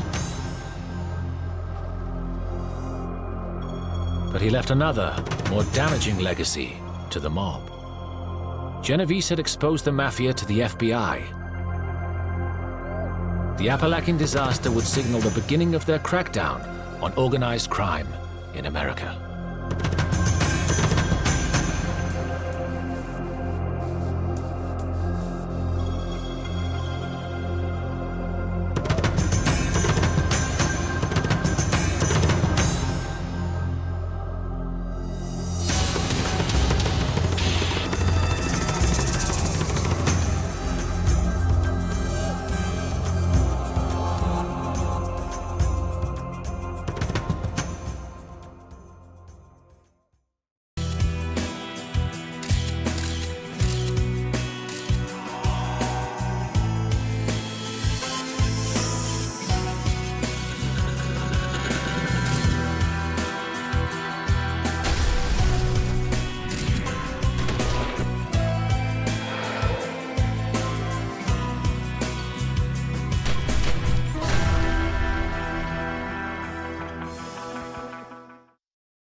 In 1979, the FBI launched a vast electronic surveillance operation at one criminal in particular, Alan Dorfman. Alan Dorfman was the man that got things done, the power broker. Alan Dorfman wasn't a mafioso. He wasn't even Italian. He was Jewish. And his weapon was not a gun, but a pen. Dorfman was a white-collar type thug. He had no real scruples or morals. Dorfman's crime was to raid $1 billion pension fund for his mafia bosses. The pension fund was a gold mine. As the mafia's banker, he financed their huge casinos in Las Vegas. He was a very powerful associate because he made money for them. Dorfman was close to the mafia's heart and in the crosshairs of the FBI. This is the extraordinary story of how the FBI hunted Alan Dorfman, bugged his business, and caused one of the biggest disasters in mafia history.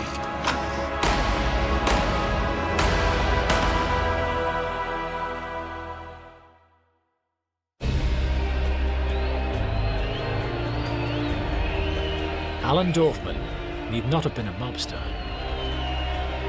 After the Second World War, he returned to America a decorated Marine.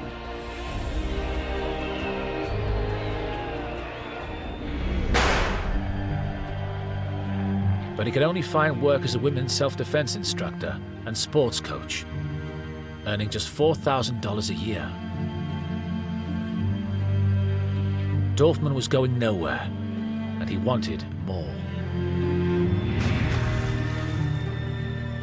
Luckily, he was close to one influential person who could fix him up: his stepfather. Paul Red Dorfman was a tough, old-school Chicago mobster.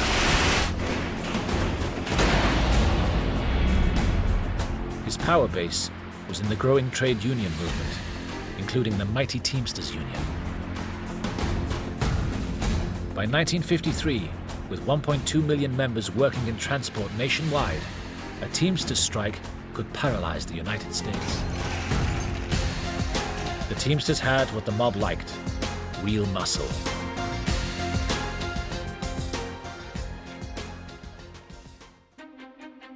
An ambitious Teamsters official, Jimmy Hoffa, wanted to become president at the top of the powerful union.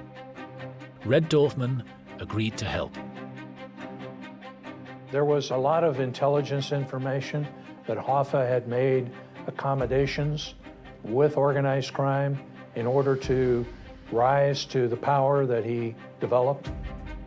In return for supporting Hoffa, Red Dorfman wanted something back: a job for his son, running the Teamsters' lucrative insurance business. No matter that Alan Dorfman had no financial qualifications or insurance experience, he didn't even have an office. Such was the power of the mob that Dorfman's hastily set up insurance agency got the contract.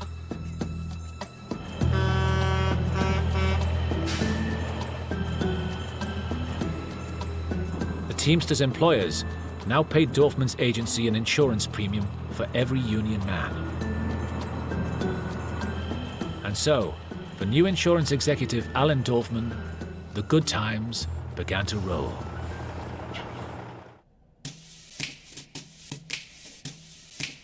He had very expensive clothes. I remember he wore what was clearly a very expensive camel hair coat. He drove expensive cars. He had a very nice house in Lincolnwood. He went out to eat at fancy restaurants. He had plenty of cash to spend.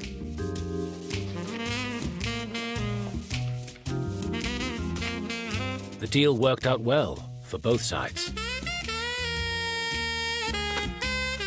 Over the next 10 years, Alan Dorfman became a millionaire. And mob-backed Jimmy Hoffa rose fast in the Teamsters Union. But there was a cloud on the horizon.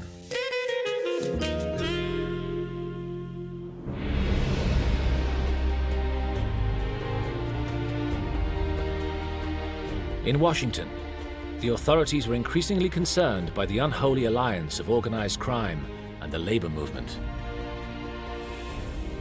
In 1957, the United States Senate McClellan Committee began investigating union officials and mob associates. That meant trouble for Jimmy Hoffa and Alan Dorfman. Government agents discovered that Alan Dorfman had made $3 million from Teamsters insurance policies. Half of it by wildly overcharging on the premiums.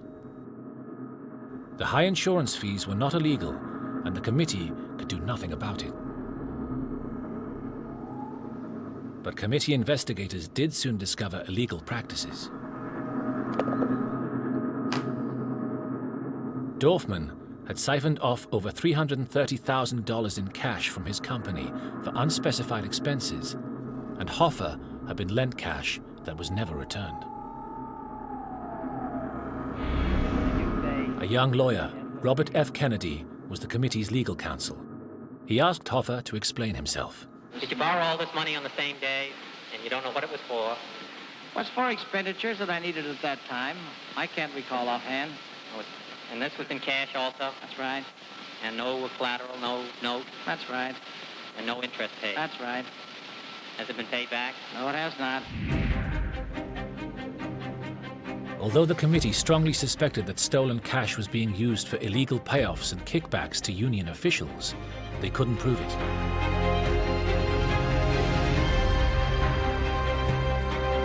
That left Hoffa and Dorfman at liberty to exploit the wealthy Teamsters union on an unprecedented scale.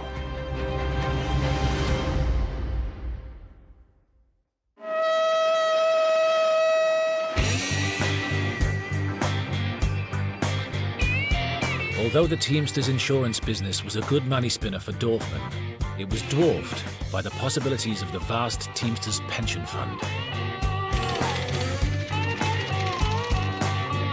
Millions of dollars in workers' contributions poured in every month.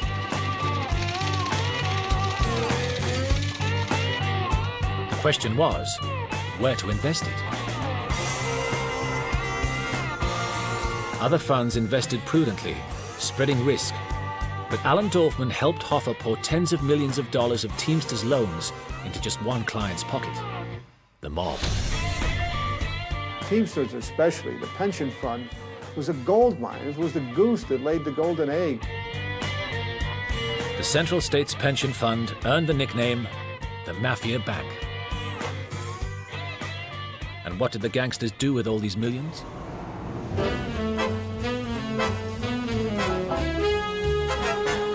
They built casino hotels in the Nevada desert, Las Vegas.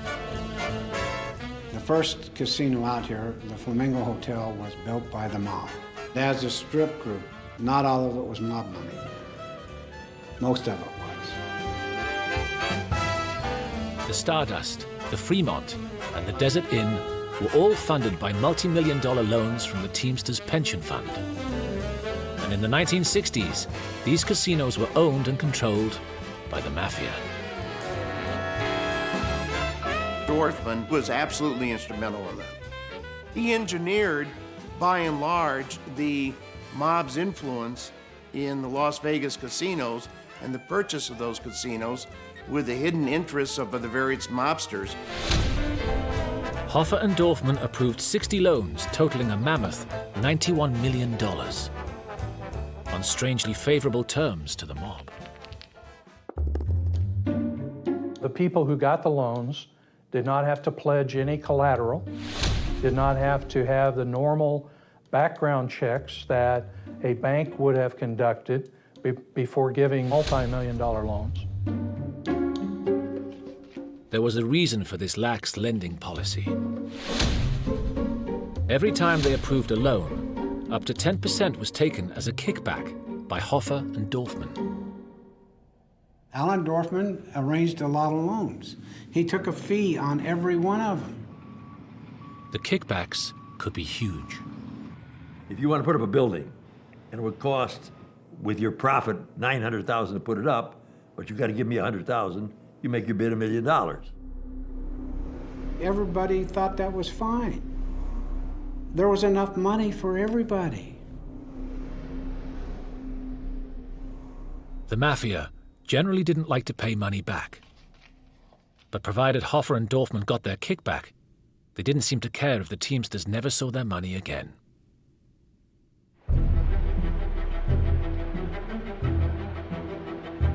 Dorfman and Hoffa were riding high, but 1961 saw in a new government and the return of an old enemy. Robert Kennedy was appointed U.S. Attorney General. As the top law enforcement officer in America, Kennedy's stated goal was to break the grip of organized crime. He set about radically changing the Department of Justice and the FBI. Kennedy launched a new kind of investigative unit, a Department of Justice strike force aimed at union corruption. And Kennedy dramatically increased the number of lawyers in the organized crime and racketeering section from 17 to 63.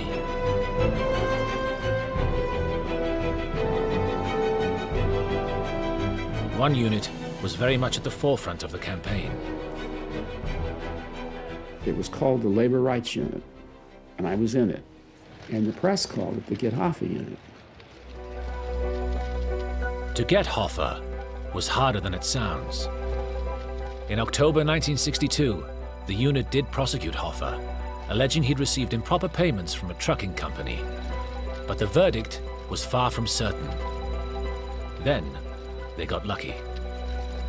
During the trial, Hoffa played straight into the government's hands. If he'd accepted the jury verdict, he would have been found not guilty, and it would have been potentially a major victory for him. A powerful manipulator and used to getting his own way, Hoffa just couldn't leave the verdict to chance. He had to fix the jury, and he got caught fixing the jury, and that's obstruction of justice, and then he was convicted.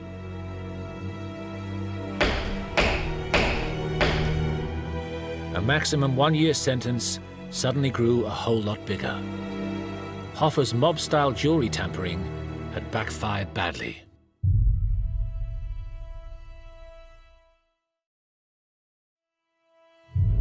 Outside the district court building in the nation's capital, Teamster boss James Hoffa surrenders to U.S. Marshals to begin serving an 8-year prison term for jury tampering. Hoffa was gone. But for at least one person, this was a great opportunity. Before he went to jail, Hoffa announced, "Alan speaks for me on all pension fund questions."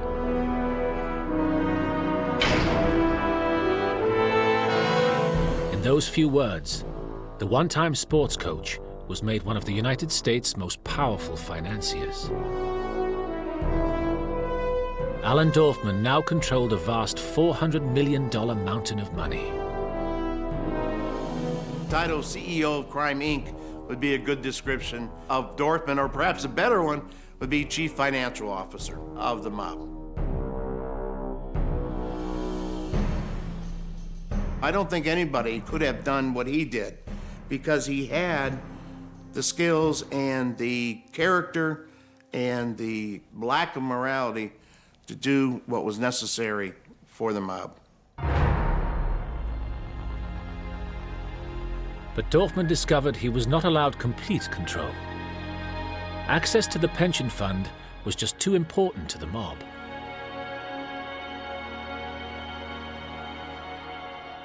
The Chicago outfit decided to safeguard the Mafia bank. They gave Dorfman an advisor, Joey the Clown Lombardo.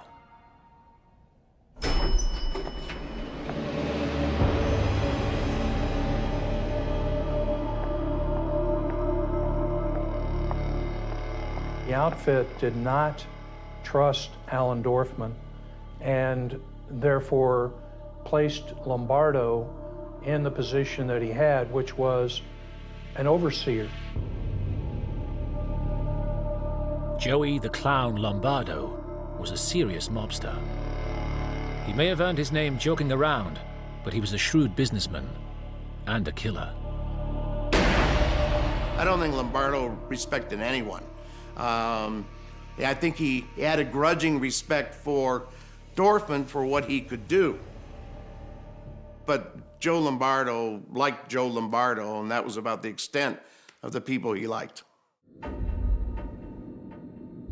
It was Lombardo who oversaw the Las Vegas casinos. And now, although he had no official position, guided Alan Dorfman at the Teamsters pension fund.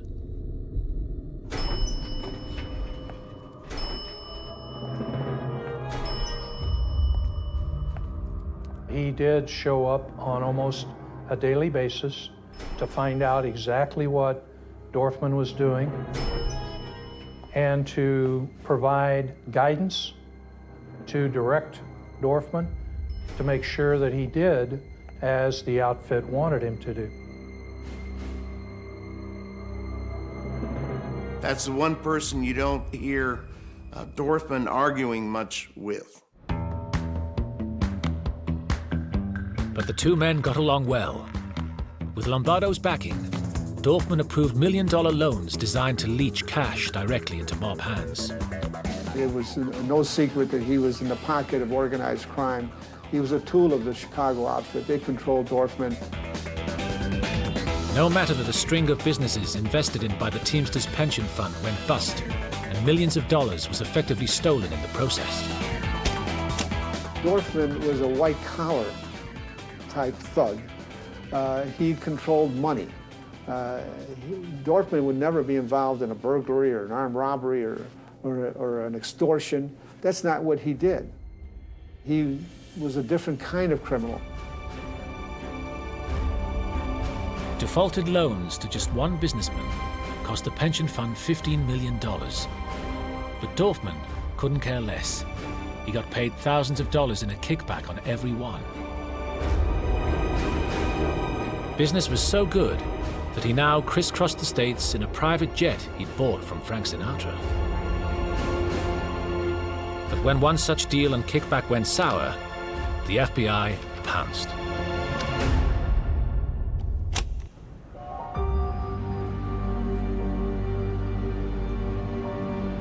In October 1972, the court in Chicago heard how businessman Leo Horvath had applied for a Teamsters loan of $1.5 million. He had personally paid Dorfman a $55,000 kickback in cash.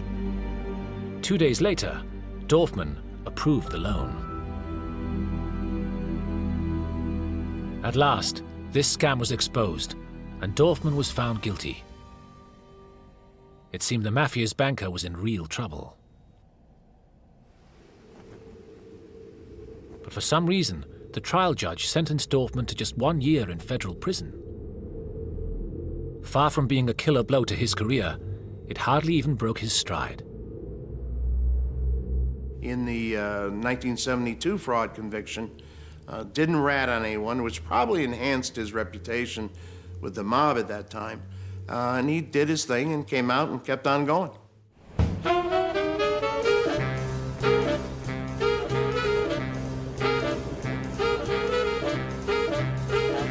With Lombardo behind him, Dorfman's looting of the Teamsters pension fund didn't merely continue uninterrupted, but shifted into high gear as never before. Between 1972 and 1976, he approved $186 million in loans to finance fevered mob development of Las Vegas casinos. $20 million went to Caesar's Palace alone, and $23 million to Circus Circus. And the kickback to Dorfman, 7% of Circus Circus Corporation shares, potentially worth millions.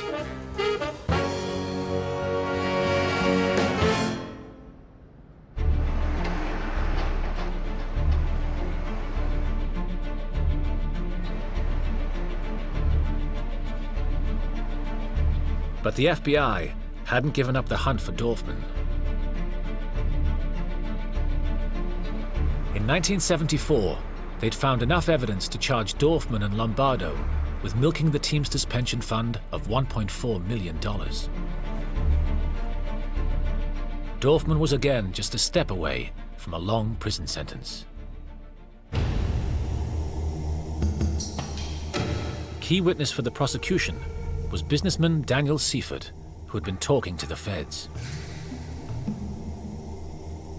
If Seifert testified, Lombardo and Dorfman were both going down. The Mafia didn't hesitate to protect their biggest source of ready cash.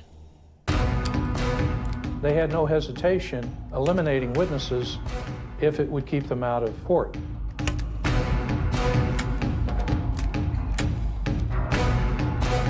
One Saturday, Seifert went to his office to meet his wife. Mrs. Seifert was pushed at gunpoint into a washroom. Seifert made a run for it.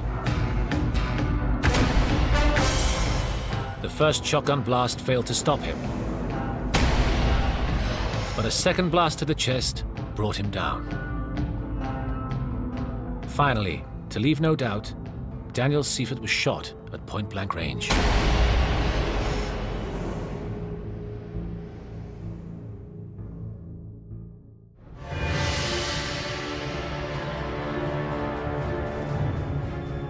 As Seifert fell, so did the court case. Lombardo and Dorfman walked free again.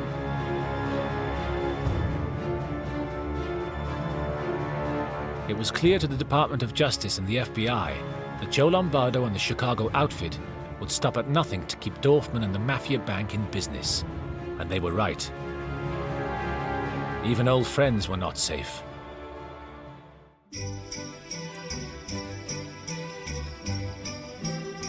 On the 23rd of December, 1971, Jimmy Hoffa had been given an early Christmas present.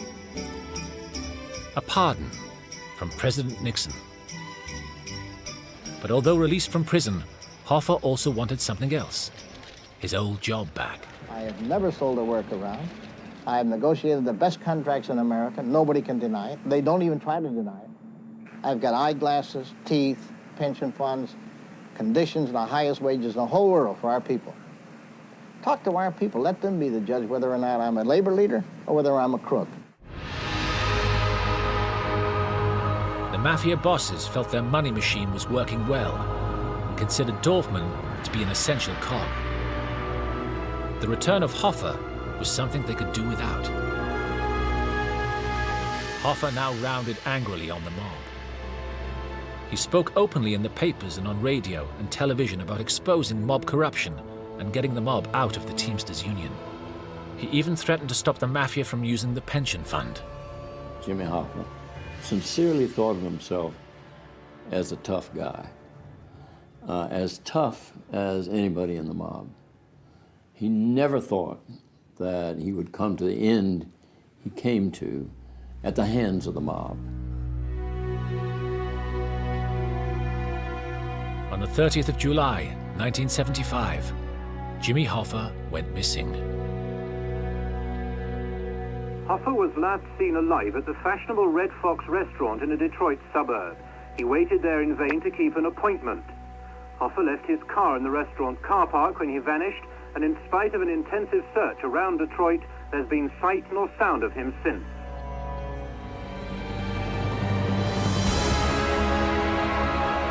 The FBI put 200 agents on the Hoffa disappearance and spent millions to find him.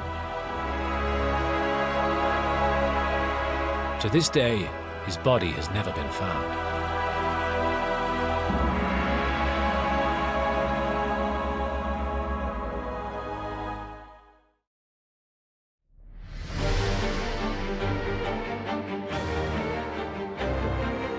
If the mob thought Hoffa's disappearance had blown the FBI off course, they were wrong. In 1978, the government began to form an attack plan to get rid of Alan Dorfman once and for all. We were after Dorfman, make no mistake about it, because he was the gear that made everything run as far as controlling of the Central States Pension Fund. Stopping Dorfman would not only cut off the Mafia's money supply. More than that, following the trail of dodgy loans would allow them to convict mobsters throughout the US. If we penetrated Dorfman and his contacts, we could get to other aspects of his association, which would include the mob, which would include the Teamsters, and as it turned out, high-ranking government officials. The FBI realized that snaring Dorfman was not going to be quick or easy. To have any chance of success, they would have to use surreptitious electronic surveillance far more extensively than ever before. The plan was to record all Dorfman's phone conversations with his associates in the hope that they would incriminate themselves. That was a tremendous manpower drain, and it was really a fight to get the FBI at that time to agree to put that many people in the case. FBI chiefs worried that penetrating Dorfman was looking just too expensive. They were concerned as to how long it would continue, which was fairly perceptive on their part because we intended to continue it as long as we could. Another obstacle was that just tapping Dorfman's phone calls was far from straightforward. Each call that came in on a separate line could have been transferred to Alan Dorfman in his office. And therefore, we could not simply tap one line. We had to tap all lines going into that office. The problem was that for wiretap evidence to be admissible at trial, they would need a court warrant for each individual line. We were going to be forced to request the ability to tap into approximately 15 or 16 telephone lines. But in the end, they decided they had to go for Dorfman. On the 29th of January 1979, a court gave permission for multiple wiretaps, and Operation Pendorf began.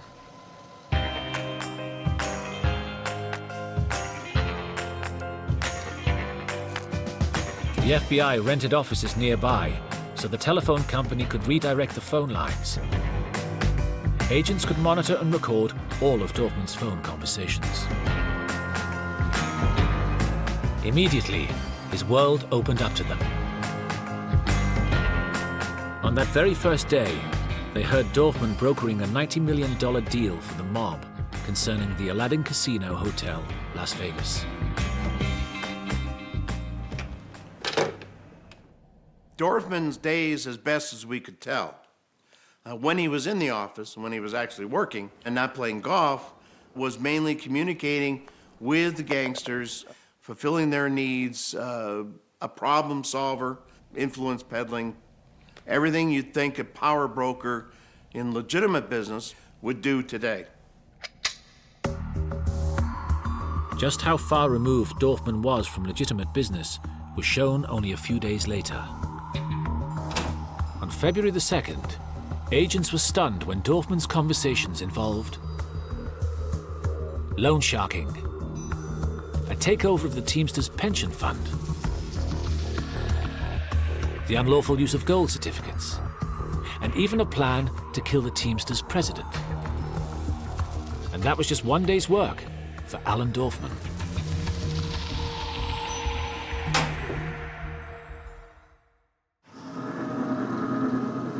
Over the next 6 months, the FBI monitored 112,000 phone calls, recorded over 3,500, and focused on nearly 1,000 conversations. But it wasn't enough. The FBI needed to hear all of Dorfman's business conversations, not just when he was on the phone. To do that, they would have to bug his office. The information that we developed on the telephones led us to have sufficient probable cause to ask the courts for the ability to put a microphone in his office. But installing a secret microphone infringes a citizen's right to privacy. Getting court approval for this would be even more difficult. Everyone was a little bit more skittish about that because the expectation of privacy was of considerable concern. So it was often much more difficult to get a bug because you had to show more to satisfy the officials in Washington that this was something that should be done. Doug Roller won the argument in Washington and persuaded a federal judge to grant the warrant. With this to back them up, all the FBI now had to do was break into Dorfman's office.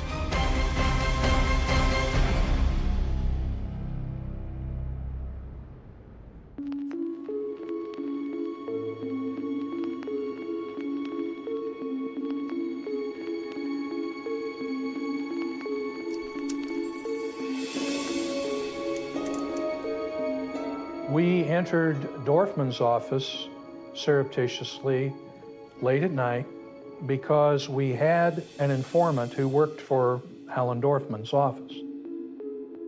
We simply had my informant rent a parking place under the building, and we drove into the underground parking, and went up into the building and went into the office. Agents made 7 night raids to plant 2 microphones. Now, rather than his businesslike telephone manner, they got the real Alan Dorfman. But all you get from him is conversation. All I know is we ain't got a thing. Now where the f*** we going? He was very gruff, a lot of profanities, and very arrogant, and became angered when what he wanted was not being done. Did you ever give me a dime, Morris? You ever give him a dime? If you did, I don't know about it. And if you did, I don't give a because I didn't get nothing. He did not mince words, and most of his conversations were laced with profanity.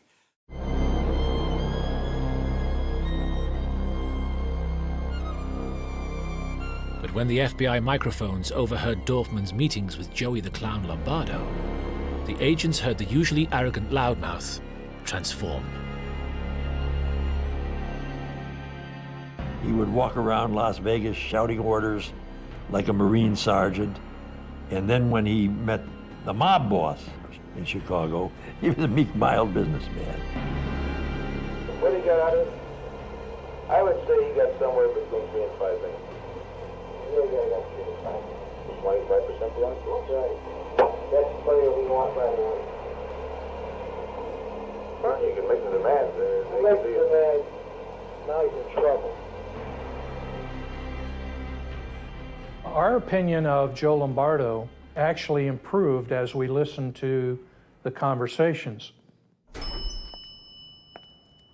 We overheard conversations most mornings where they were reading the Wall Street Journal, they were discussing the articles, and really there was no difference in the understanding of the material on the part of Lombardo as compared to Dorfman.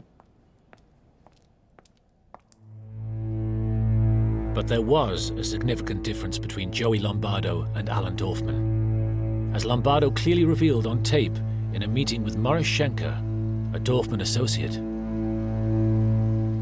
Alan's meek and Alan is harmless, but the people behind him are not meek and harmless. You know what I mean? But I'll tell you one thing.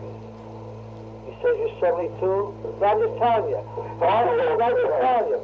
If they come back and tell me to give you a message, and if you wanted to fire him, I assure you that you will never reach 73. What the FBI had long suspected was now admitted on tape.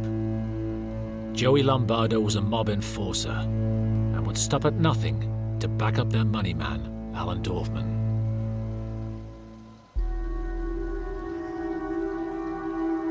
Over 2,000 reels of Dorfman at his office, on the phone and in meetings, were recorded and transcribed. Even though he was unaware of this, Dorfman seemed careful and guarded. Alan Dorfman, like a lot of the gangsters, didn't think that they would be caught. They thought they were too smart But Alan Dorfman made a mistake. With the mics on and the reels rolling, Dorfman was chatting with associates when he referred to an incriminating meeting. Thanks to the wiretaps, a jaw-dropping and damning story unfurled.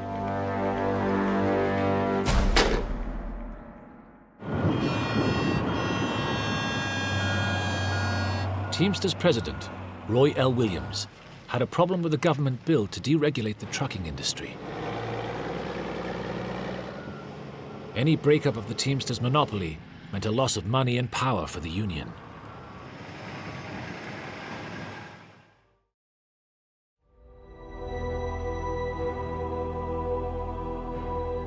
Another person with a problem was Howard W. Cannon, the powerful senator for Nevada. Land developers were eyeing a plot next to his exclusive Las Vegas country club home. The planned 9-story apartment blocks would spoil his view and damage property values.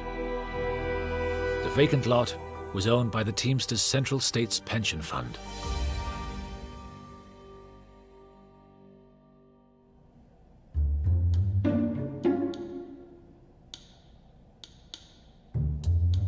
At a meeting on Wednesday, January the 10th, 1979, Cannon and Williams met with power broker Alan Dorfman. Senator Cannon asked Dorfman whether he might arrange to sell him the 6 acres abutting his fancy home. Williams asked Senator Cannon whether he might arrange to personally oversee the trucking deregulation bill. They agreed a deal, in effect, a bribe. And to bribe a US senator is a crime.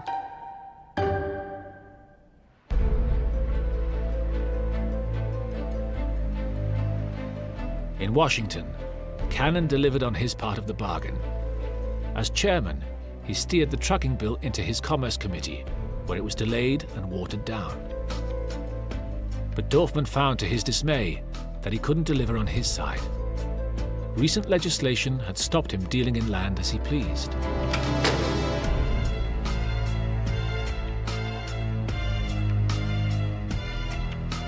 The bugs heard Dorfman vent his frustration.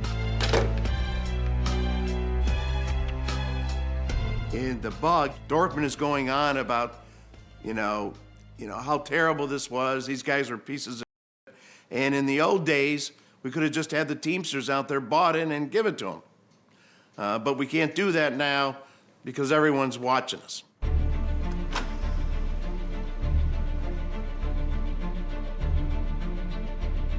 A hidden microphone in Dorfman's office on May the 21st, 1979, captured the moment when Senator Cannon called to ask how the land deal was coming along. Embarrassed, Dorfman could only apologize for the delay. After he hung up, Dorfman announced to an associate, "That was Senator Cannon." How's he doing? Huh? He's around like no man has ever been around. He took care of deregulation, didn't he? Hmm? Did he take care of deregulation? Of course, but we ain't fulfilled our commitment to him yet. I'm surprised it still even talks to him. Senator Cannon never did get the real estate he wanted. But the FBI did get what they wanted. An incriminating tape recording. A clear record that Dorfman was involved in bribing a US senator.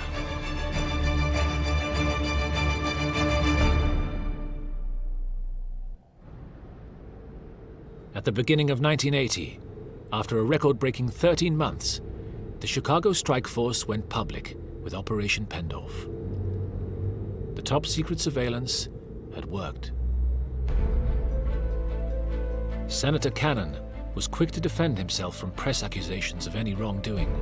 I unequivocally deny the implications of news reports that there is any connection between my handling of trucking legislation in the Senate and the resolution of a land use dispute in Nevada involving a homeowners group of which I was one member. If Cannon was allowed to get away with it, Dorfman was not. The man who had stolen the Teamsters' millions was still in the sights of Chicago strike force leader Doug Roller. We felt by the time the wiretap was over that we had a great deal of evidence to put together a prosecution. I felt we had an ironclad case. But though it seemed that at last the FBI had Alan Dorfman on the ropes, he appeared unconcerned. Dorfman in court was most of the time an arrogant gentleman. Although he was physically in court, present, that he was aloof to what was going on. Yet despite the cool veneer, Dorfman was feeling the pressure. At one occasion during the course of the trial, Alan introduced his son to me and stating that this is the who wants to put me in jail. I just told Alan, you're a real class act, and walked away. Dorfman faced the possibility of a long sentence, but he may have had reason to believe help was at hand.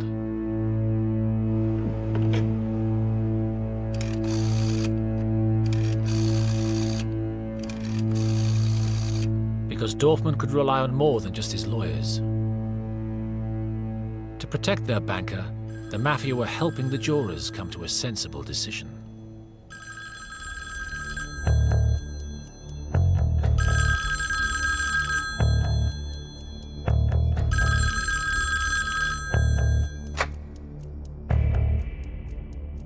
Several jurors received early morning telephone calls from someone with a deep, gravelly voice who made insinuations about not knowing the whole story of the case.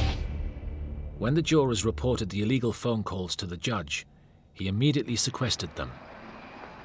They were held in a hotel, under guard, cut off from any outside interference.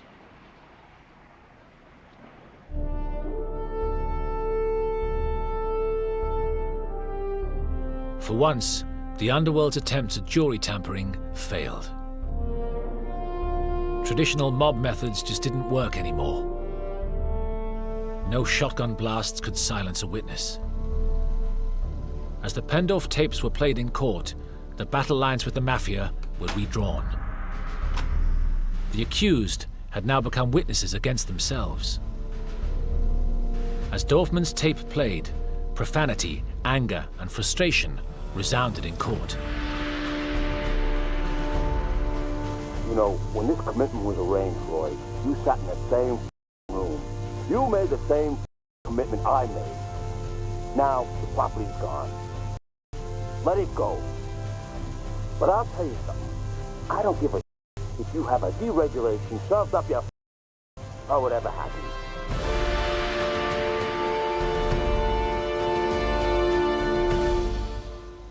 Best evidence you can use in court is the defendant's own words. You cannot undo your words. You might try to explain them away, but if there are enough words there, you're sunk.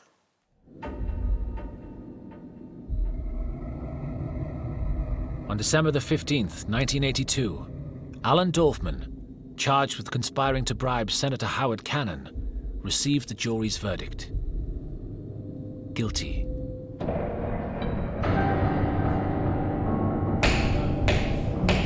Operation Pendorf had struck its target, and it was a devastating blow.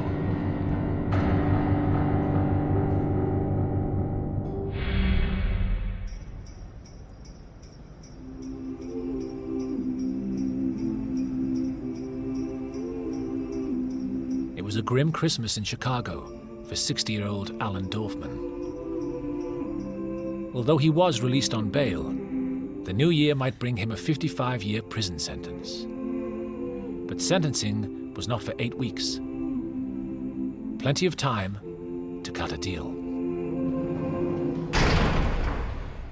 Facing a prison term would not have been something that Dorfman would have looked forward to. With his high lifestyle, all the accoutrements of the rich that he had would all be taken away in prison. There was now concern at the highest levels of the mob that Dorfman might not be tough enough to accept his fate and would negotiate with the Justice Department to reduce his sentence. And there had to be fear that in order to keep his sentence down, or to keep from even being put in prison, Alan Dorfman might want to cooperate with the federal government. Aging, out of power, and facing prison. If ever there was a good time for Dorfman to roll over on his mob friends, this was it. The number of secrets that Alan Dorfman could have told us, it just boggled the mind. I believe that he could have helped us to completely cripple Cleveland, Chicago, Kansas City, Las Vegas, and maybe Los Angeles. He knew everything. He heard things he shouldn't be hearing. He's seen things he shouldn't have been seeing. We felt he would be vulnerable to an offer to diminish his prison sentence in return for his cooperation. Never got that far because the mob was thinking the same thing. Suddenly, the man who'd loyally bankrolled the mob for years seemed a dangerous liability. Mob bosses decided to put out a contract on Alan Dorfman.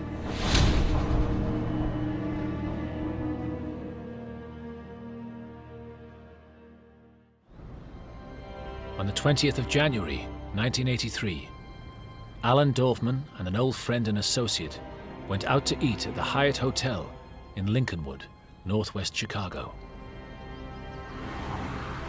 The lunch date turned out to be a date with destiny.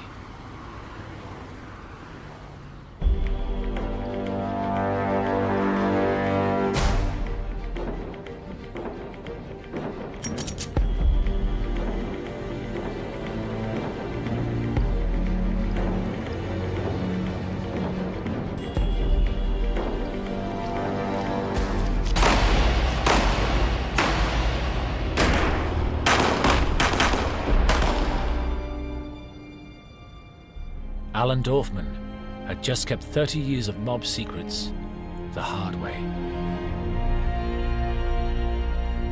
And it's a part and parcel of life in the United States that close association with La Cosa Nostra often leads to a sudden death. Alan Dorfman's death was a watershed for both the U.S. Mafia and U.S. law enforcement. I believe it was one of the largest and perhaps most successful investigations of organized crime undertaken during this period. Without Dorfman, the Mafia's money supply was suddenly cut off. This crippled the mob, and they never recovered. No one replaced Alan Dorfman. No one replaced Alan Dorfman at all. They did not have access to that bank, and it was part of the death knell of that easy money for the mob. Operation Pendorf had also done something else. It had proved the power of mass electronic surveillance and revolutionized the use of bugs and wiretaps. Surreptitious electronic surveillance changed the playing field forever in favor of the government. From now on, over and over again, electronic surveillance of a large number of mob figures and their operations would lead criminals to condemn themselves, in their own words, on tape.